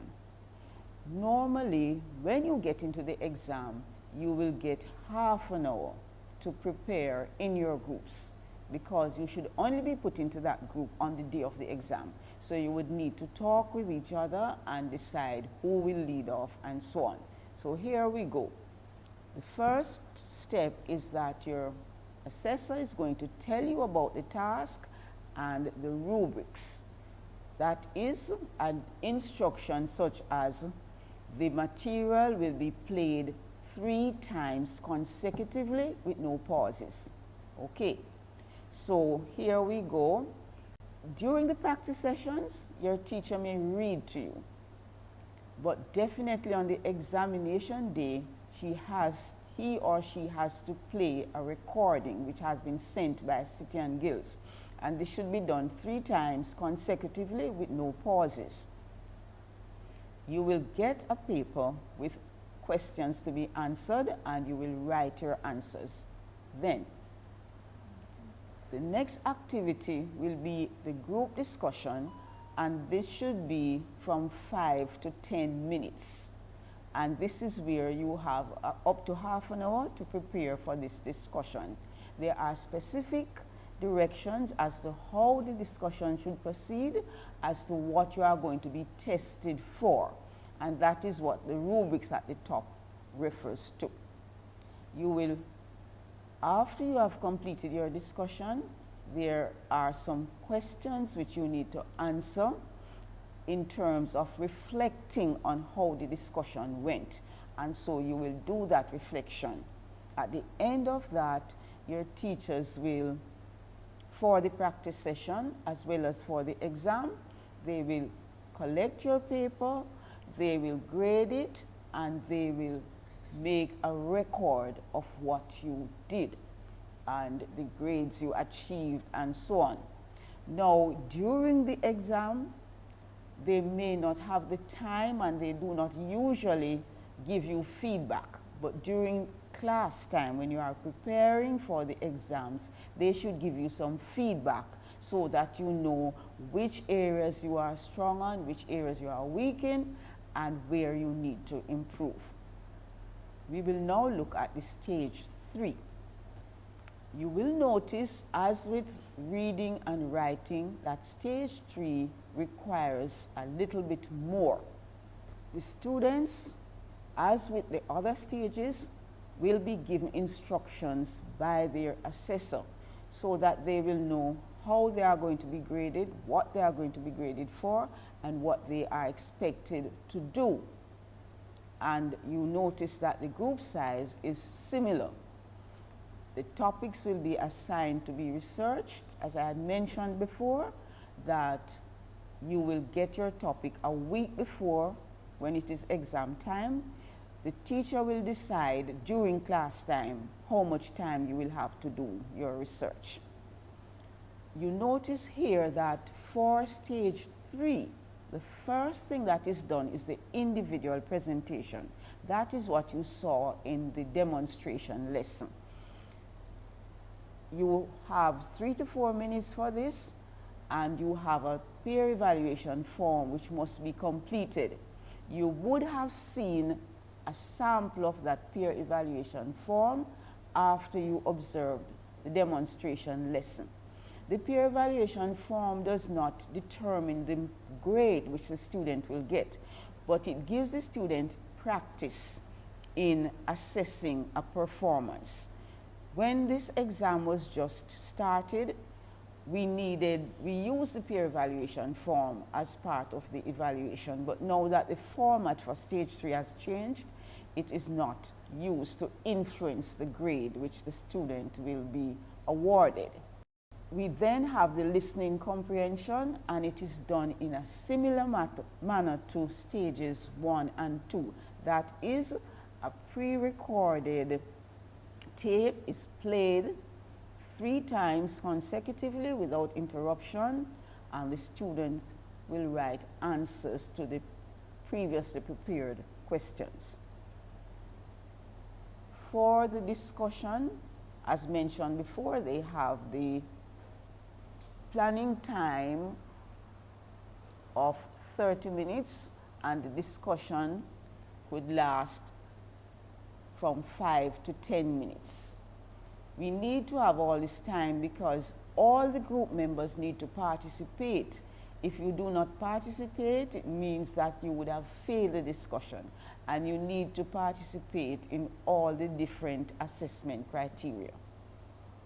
The teachers will complete the assessment record, and you would have noticed at the end of those presentations that there was an assessment record which was completed for both students. It is important because on that assessment record, the teacher has to put justification for the marks which were awarded. And so you would notice that the assessment record has both the mark and the comment justifying that mark. The internal verifier is expected to check the marks awarded to students both for practice work during preparation time and for examination work. We will talk a little more about quality assurance and the role of the internal verifier. You will notice that for stages 1 and 2, the comprehension questions are all recall. Assessors need to help their students to understand the relationship between the types of questions and the type of answer. How do you find the answer for a certain type of question? What we call question-answer relationships. So if you are looking at recall type questions, you will be able to find that answer in the text, and your students need to know that, so that when they come to look at different types of questions, for example, when they have to look at inferential or evaluative questions, they will know that the answer will not be found in the text. They will have to work out that answer with the information which is contained in the text.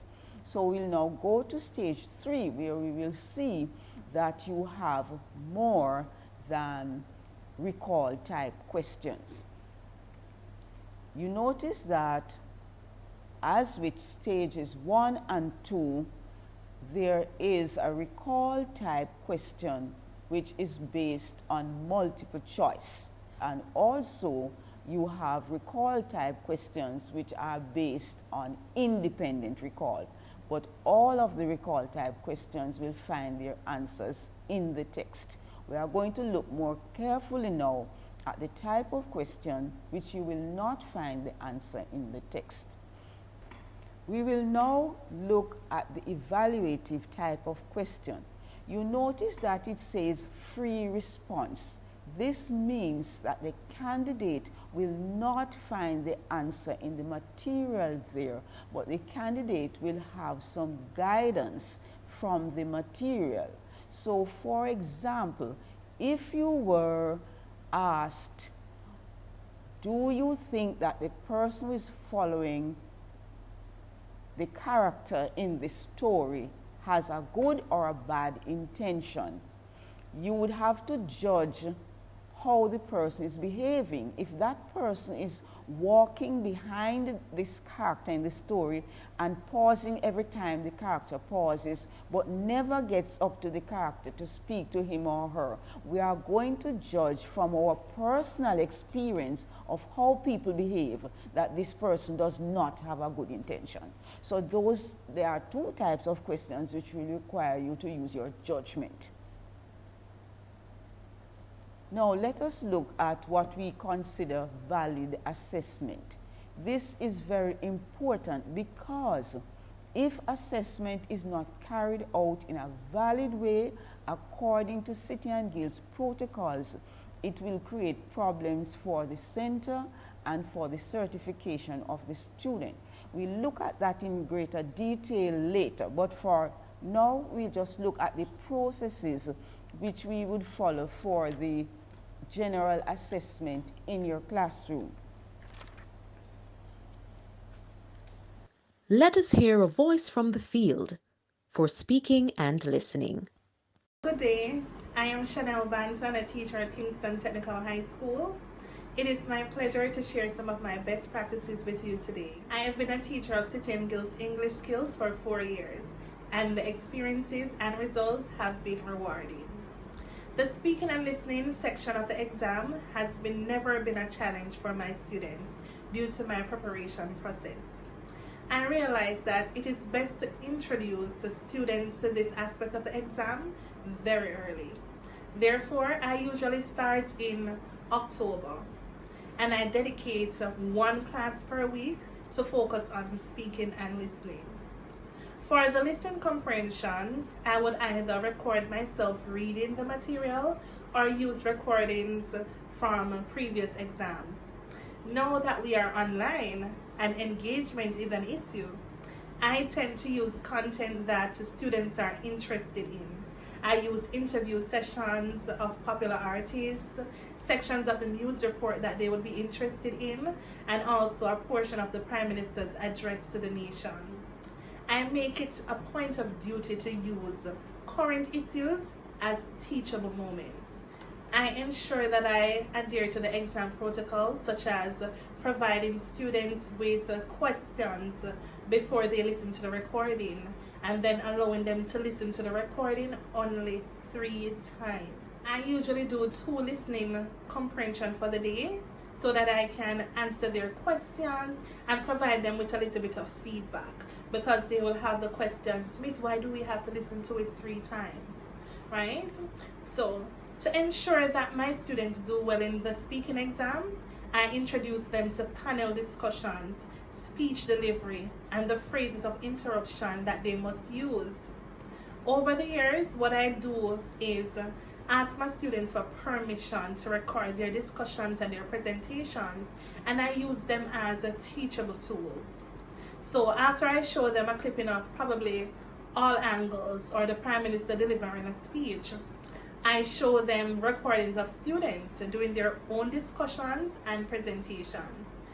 I not only use the ones that are exemplary, but also the ones that didn't go too well, and then we critique them together.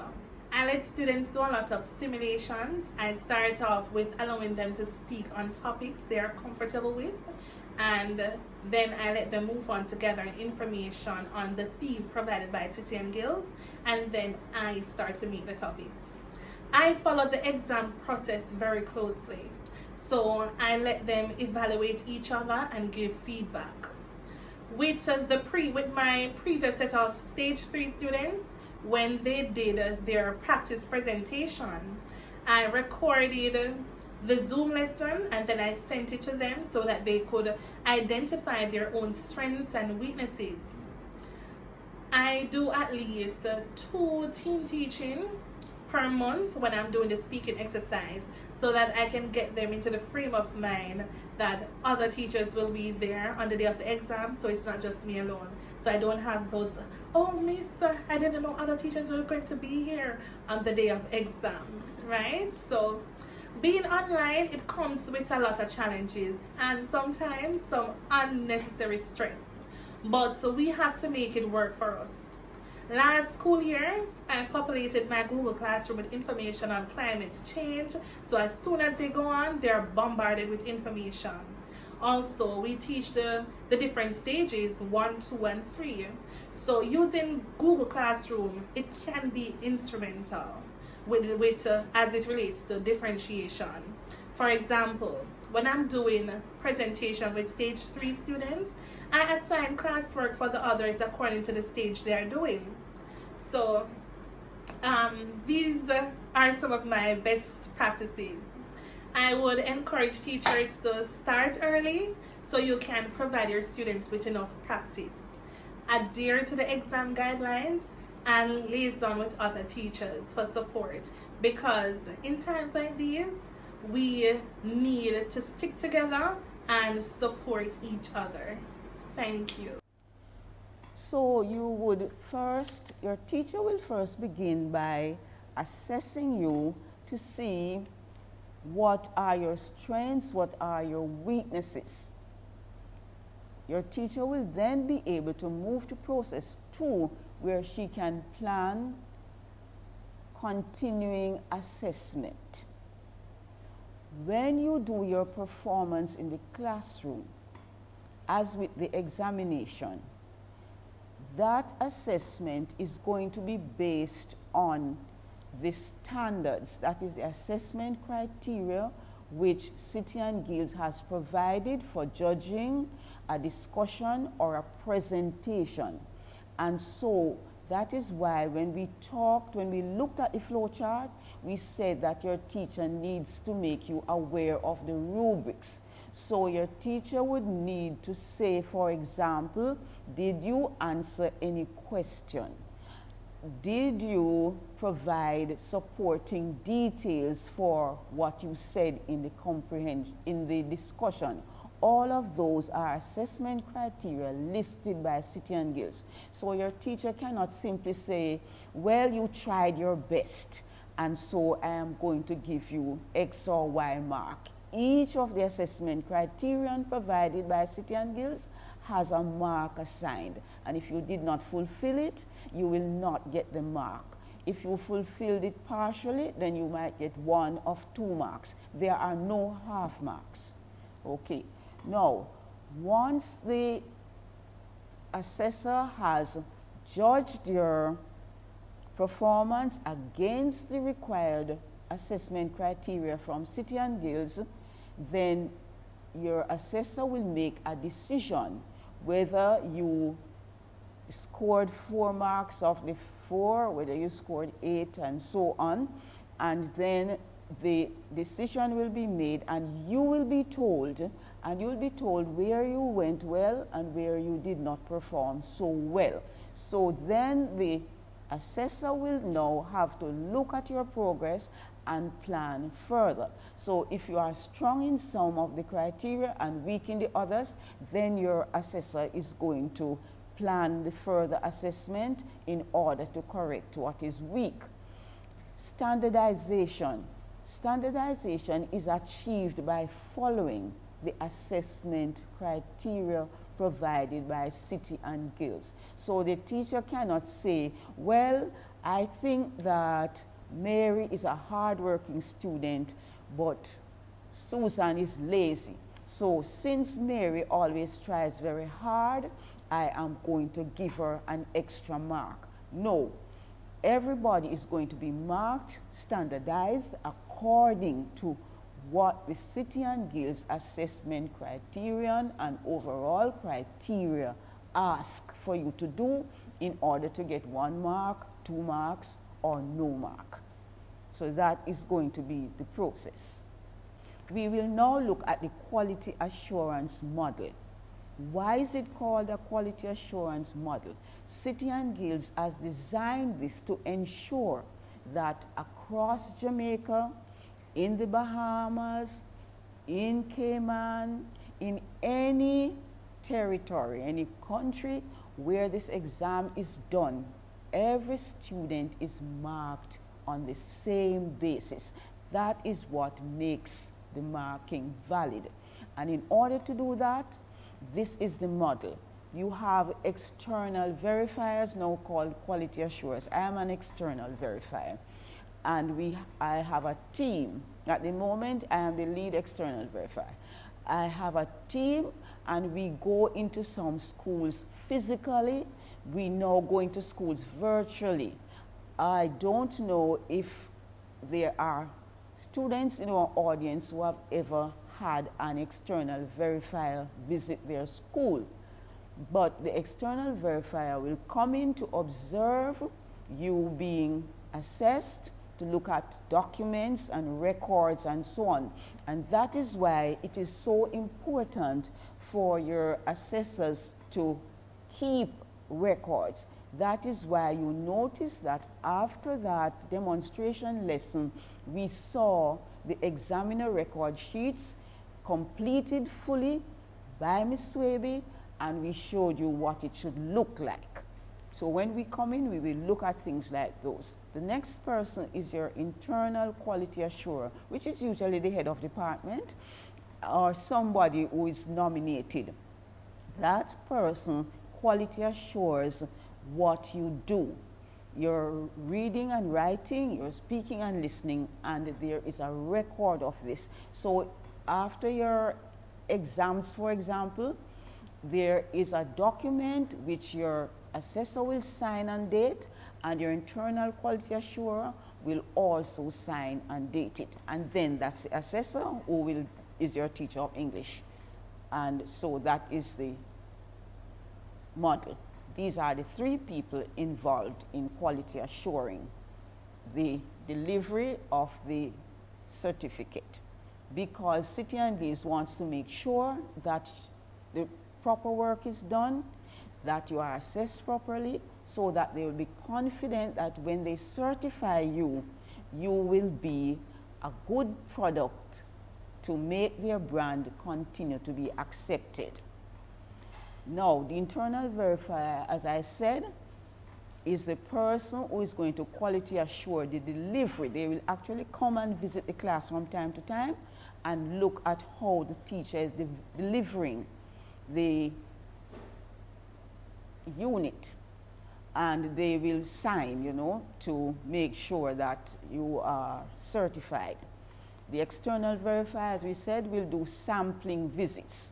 We will not be able to go to every school, and we will not be able to come to every class, but we will come to see how the students are progressing. Some of the things we do, we look into the students' notebooks, workbooks. We also interview the students away from their teachers We interview the teachers, we interview the principal, but we interview the students, we watch how they are performing in the class, and we search their notebooks and so on, so that we can be assured that they are doing the work which they should be doing and that they are being monitored.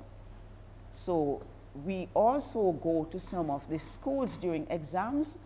Before COVID, we would go physically. Since COVID, we do it virtually, but we watch and we look. We are the doorkeepers. We have details here about the role of the internal quality assurer or internal verifier. We have mentioned this before, but we are looking in detail now that they go to the assessors' classes and ensure that all the assessors are marking on the same platform. Some of you say that teacher X mark hard, teacher Y mark easy. We don't have marking easy and marking hard for valid assessment. We have marking which is following the assessment guidelines. So everybody should be marked on the same basis.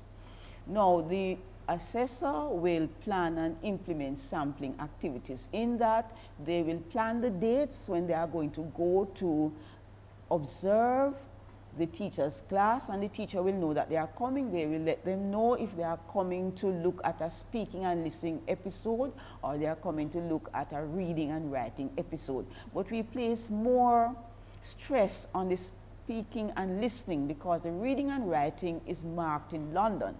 But the speaking and listening, as you have heard, is school-based assessment.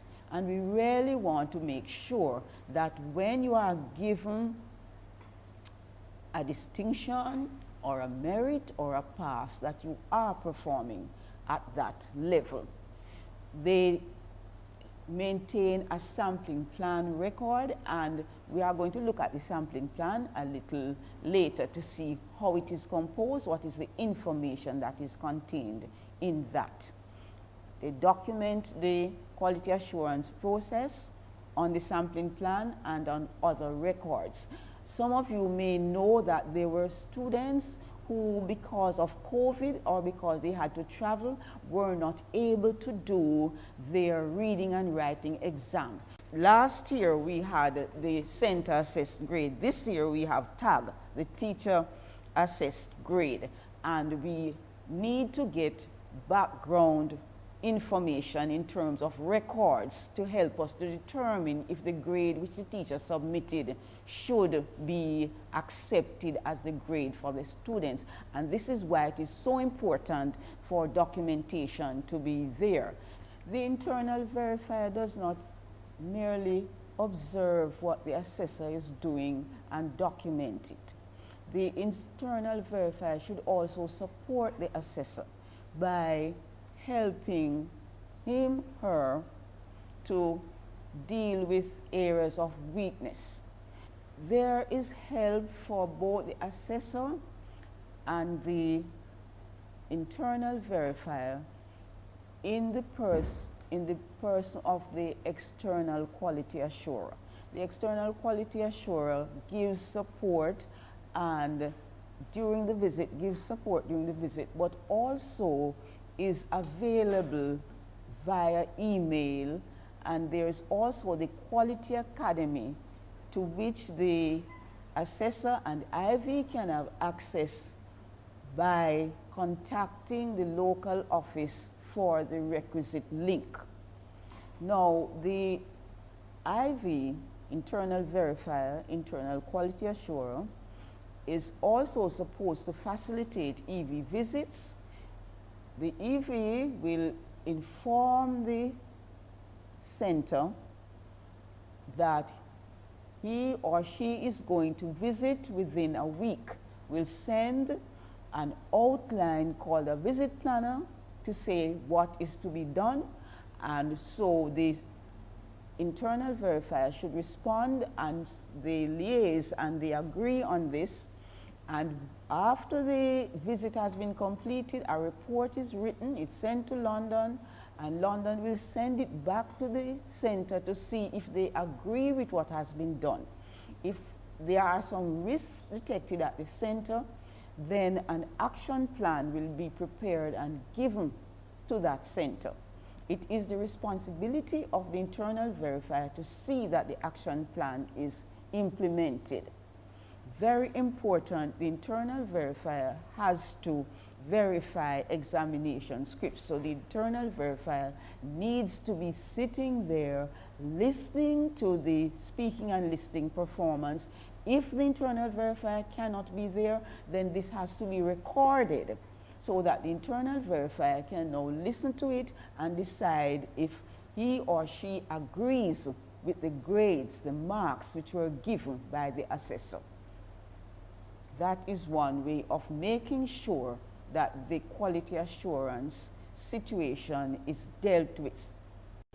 Now we are going to look at this very, very important document called the sampling plan.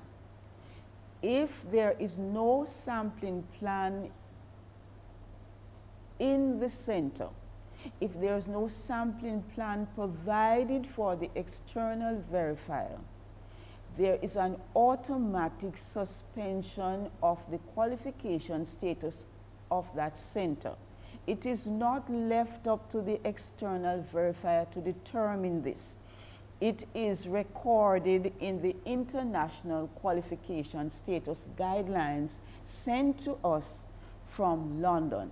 It is therefore very important that each center should have a copy of the International Qualification Status Guidelines, that they should become familiar with it, that they should know how different kinds of risks can affect their qualification status. So here we go. On the sampling plan or record, the plan is where you decide, which dates you are going to see, which teacher, which unit you are going to look at, and so on. So you will notice on the sampling plan that the qualification title is Certificate in English Skills, Speaking and Listening. The qualification number and module is 3850, 206, and the units covered are 404, 405, and 406. The internal verifier's name, Ms. M. Browning, the assessors, Y. Green, M. Campbell, T. Fairweather. The assessor who was seen first here is M. Campbell. She was seen delivering unit 404 on the 20th of the 9th, 2017. And the IV's response is that students need to work on assessment criteria 1.2 and 1.4. For unit 405, they need to work on assessment criteria 1.2. Unit 406, they need to work on assessment criteria 1.4 and 1.5. The comments: students need additional practice to meet the criteria indicated. Assessor needs to follow guidelines, reassessment criteria, unit 406, 1.4 and 1.5. And there is a positive comment: students' listening skills are generally good. You will notice that there are similar details for the other assessors who were seen. I had mentioned before that the internal verifier should not merely observe the assessor, but should offer help where needed. And we can see that help is being offered to Ms. Green by Ms. Fairweather. So you will notice that Ms. Fairweather mastered most of what needed to be done. So here is a comment: very close correspondence between our evaluations of students' performance. That is the evaluation of the assessor and the external verifier. Students have good mastery of criteria for most units, but need to work on their enunciation and eye contact. And so, because Ms. Fairweather has done so well and Ms. Green needs some help, the internal verifier is going to arrange for Ms. Fairweather to do a demonstration class for Ms. Green. So you are going to both evaluate and scaffold the assessor. The bottom of the sampling plan as key O, it means observation of live assessment. There are a number of different ways of doing internal verification. You might have watched a video of the students, or you might have seen them physically. You might have looked at what they did in their workbooks. So this here is saying that the internal verifier actually observed a live assessment.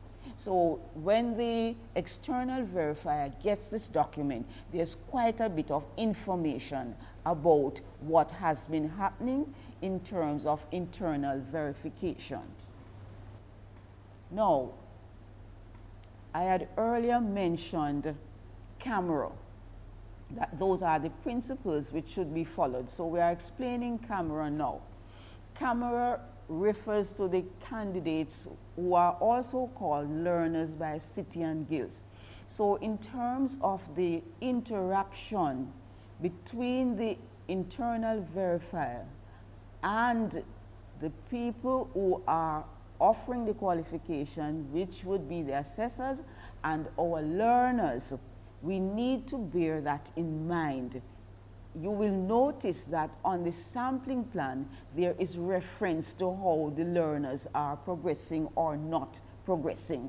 That there's mention that they have good listening skills, or there's mention that they need to work on their eye contact and so on. So you have to have some reference to the learners. The assessors, the internal verifier may need to spend more time with some assessors. It depends on their experience. If this is a totally new assessor as opposed to an experienced assessor, then the internal verifier should pay some attention to that in looking at interacting with them. The methods of assessment, as I mentioned, work products, what the student has done, as opposed to just looking at a record and so on. Then the evidence, assignments which they have done, the actual discussion which you observe, the records by the teacher of observation and so on. For City and Guilds, evidence is very, very important. And this evidence is maintained in records. So when we go, we will be looking at such records as the teacher's mark book. So we want to see if they did these units and how did they perform. We will be looking at items such as the teacher's lesson plans to see if those lesson plans are allied to the modules in the City and Guilds handbook. Have they been covering the topics which have been assigned? Are the candidates being prepared to do what will be on the exam? With regard to records, these are very important. The absence of records could adversely affect the center status, and so it is important that proper records are kept. As mentioned before, the examiner record sheet, that was an example of a record which we could look at. We look at records such as teachers' mark books, we look at lesson plans, we look at meetings of departments, we look at, whether they are following the syllabus and so on. And of course, we look at the learners' workbooks. And there are other records which we also ask for.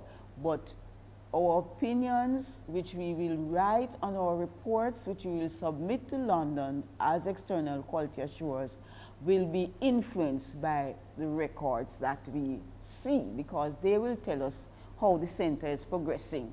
And finally, we look at the assessment site. City and Guilds requires that candidates be taught in a proper physical surrounding. So we'll be looking at things like whether there is adequate ventilation, adequate space, and so forth. So that is what camera is about. Those are the factors we look at when we visit a site, and which we include when we write our report, which we submit to our supervisors. Professor Clark will now complete her presentation on the reading and writing certificate. Every year after the sitting of the examination, we get a report that speaks to how the candidates performed.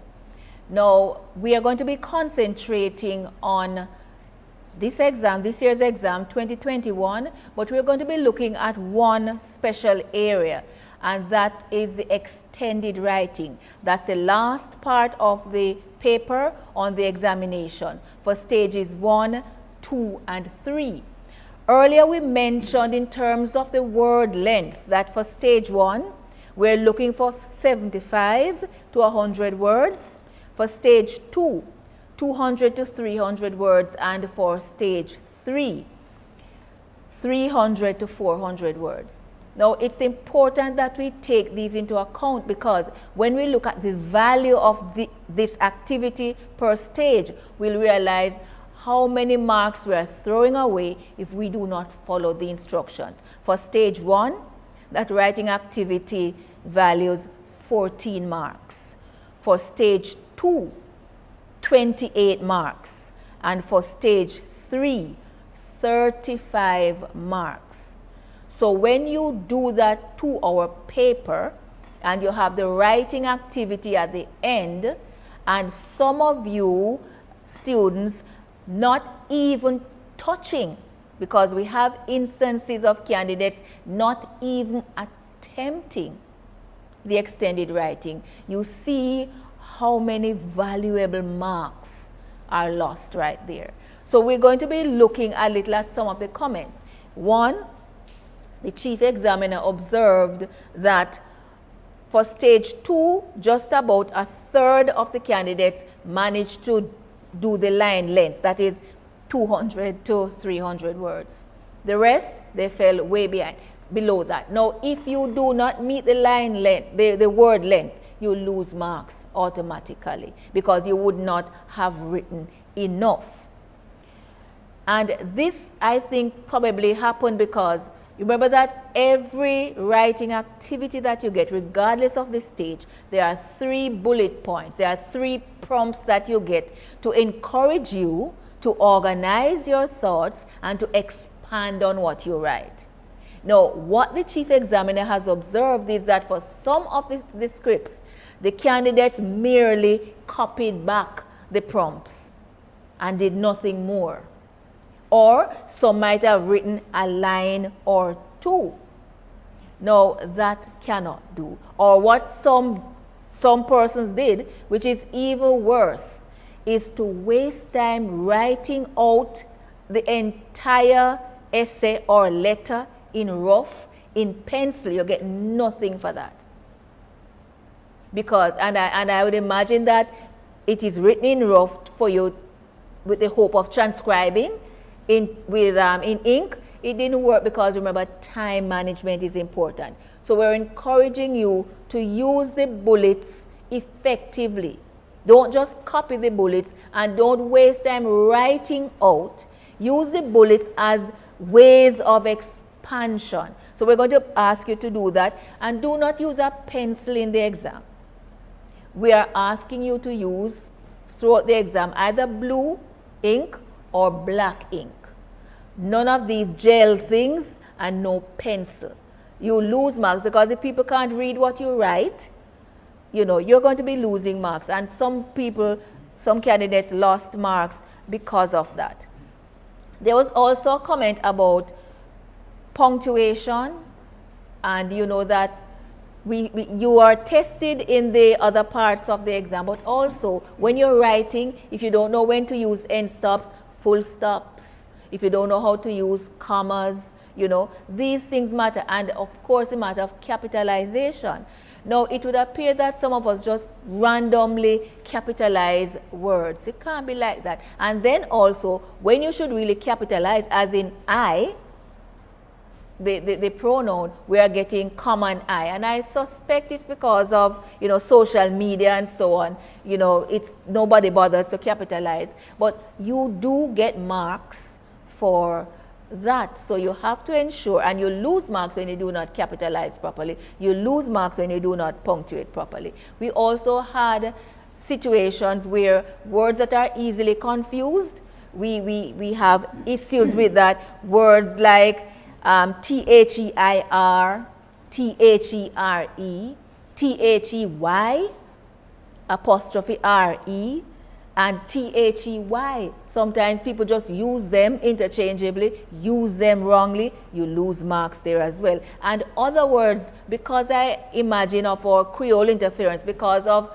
our Jamaican language, there are some words, you know, that sometimes we do not pronounce the H's in some words, and then it comes out in your writing. So your teachers will get, and my colleague teachers, you'll be getting the full report from the chief examiner. That will be sent to you along with the other resource materials. So you'll get that and you'll be able to see in detail how the candidates did per stage and what are the areas of weaknesses and so on. Of course, there are some strengths, and we know that we continue to do well, but let us just look at some of the ways in which we can expand on the bullets, the prompts that are provided. And we want to thank the teachers who suggested and shared their strategies with us. These are not new to us, but you might want to use them to expand and develop ideas in the writing so that you can at least make the minimum words for each of these activities. Brainstorming, you know, just get your ideas, what comes to mind when so and so, what is the trigger for so and so. And then the KWL, you know, you can do that, webbing, and also importantly, the theme. When you get the theme and you get the word lists, it's an ideal way to research because it will help you with the extended writing. And I'm going to show you how that works because we're going to be looking at a sample question from a stage 2 paper, and it goes like this. Notice that they tell you the word limit, 200 to 300 words, and this is a letter that you are to write. Write a letter to apply for a job at a TV station. Now, you know, if you are being asked to write a letter, there are certain features of letter writing. You know, you have to put in the address, the salutation, and all of these things. So there you'll be getting your marks for that. But let us look at how you can build the paragraphs. There are 3 bullets there. And notice what you're asked. You're asked to apply for a job at a TV station, and you're being given some guiding ideas. What job would you like? Now, this activity would have been part of a general theme, so you would have had an entire year to do your research. This theme probably comes from media and communication, so teachers would have been doing research, would have been looking at all kinds of media. So getting this activity shouldn't take you by surprise. You ought to be able then to say, if I am applying for a job, what job would you like? And is it in broadcasting? Is it in reporting? Is it in producing? Do you want to be an engineer? Do you want to be part of the clerical staff? Do you want to be part of wardrobe and makeup? Do you want to just write? Do you want to be part of the set designing team? In other words, you have to be specific for this prompt to describe and explain that job that you want. You can't just write one line, I want to be a broadcaster, and you won't get much for that. That is not a paragraph. And also when you're writing your paragraphs, you must indicate. It can't be one big blob. You have to indicate whether you indent or whether you skip a line so that the person who's reading what you have written will say, yes, all right, this is one paragraph, this is another paragraph, this is another paragraph. The way this question is arranged through the prompts, you have an idea that if you wrote 3 good paragraphs, you would have answered the question. All right, so I just looked at some of the jobs. We are hoping that when you get your word lists and when you get your theme, you'll study it in such a way, you'll do so much research that however the item comes, however the question comes, you'll be able to answer it. The second bullet, why you would like to do it. We're still talking about the job. You'd have mentioned before the job you like. Now you want to say why. So is it because it's your life's dream? Is it because you're a people person? Is it because you want to know places? You want to travel? Is it that you feel you have a talent that you want to build on? Is it that you feel that you're artistic or you're an academic? You need to say and describe and discuss and explain and illustrate why you would like this job. And then the final bullet, the final prompt, what skills might you need? We're still talking about this job. So you notice how the letter is developing, is building up. There's a logical progression. What skills? And you need to be very clear about this skill. Is it that you feel that you want to be a driver? You have driving skills? Or you feel that that skill of driving will help you? You like to read, so you feel that this skill of researching will help you because once you are reading, you would want to write, you want to research, you want to know what's happening.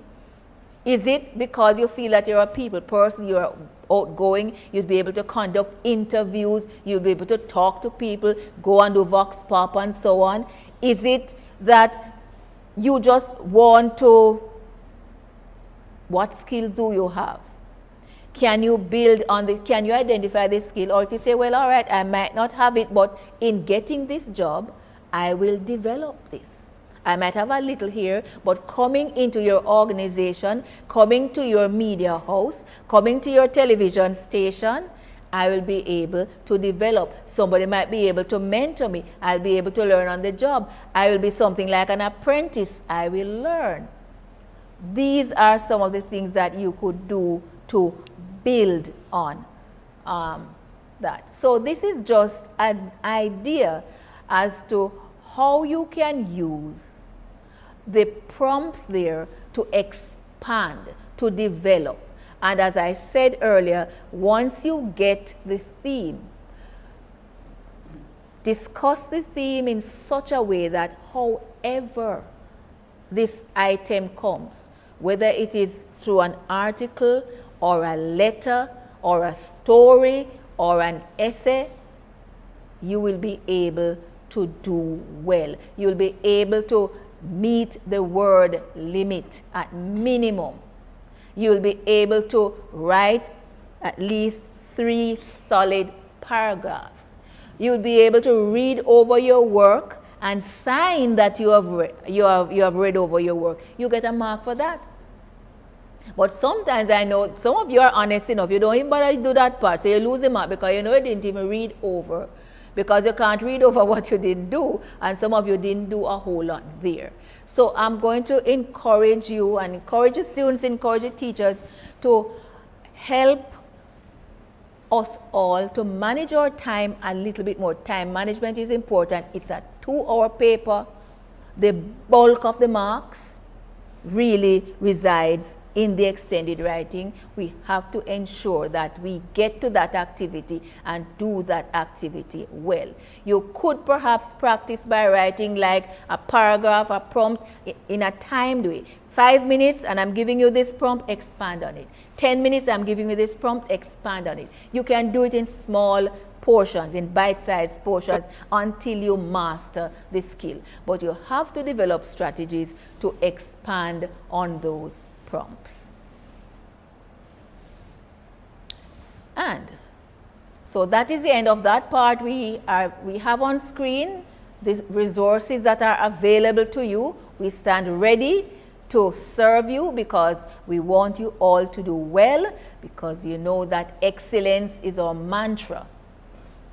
All right, colleagues and students, we have come to the end of this session. We thank you for your participation. We thank you for allowing us to share with you. We thank you for your support as you continue to support the nation's children.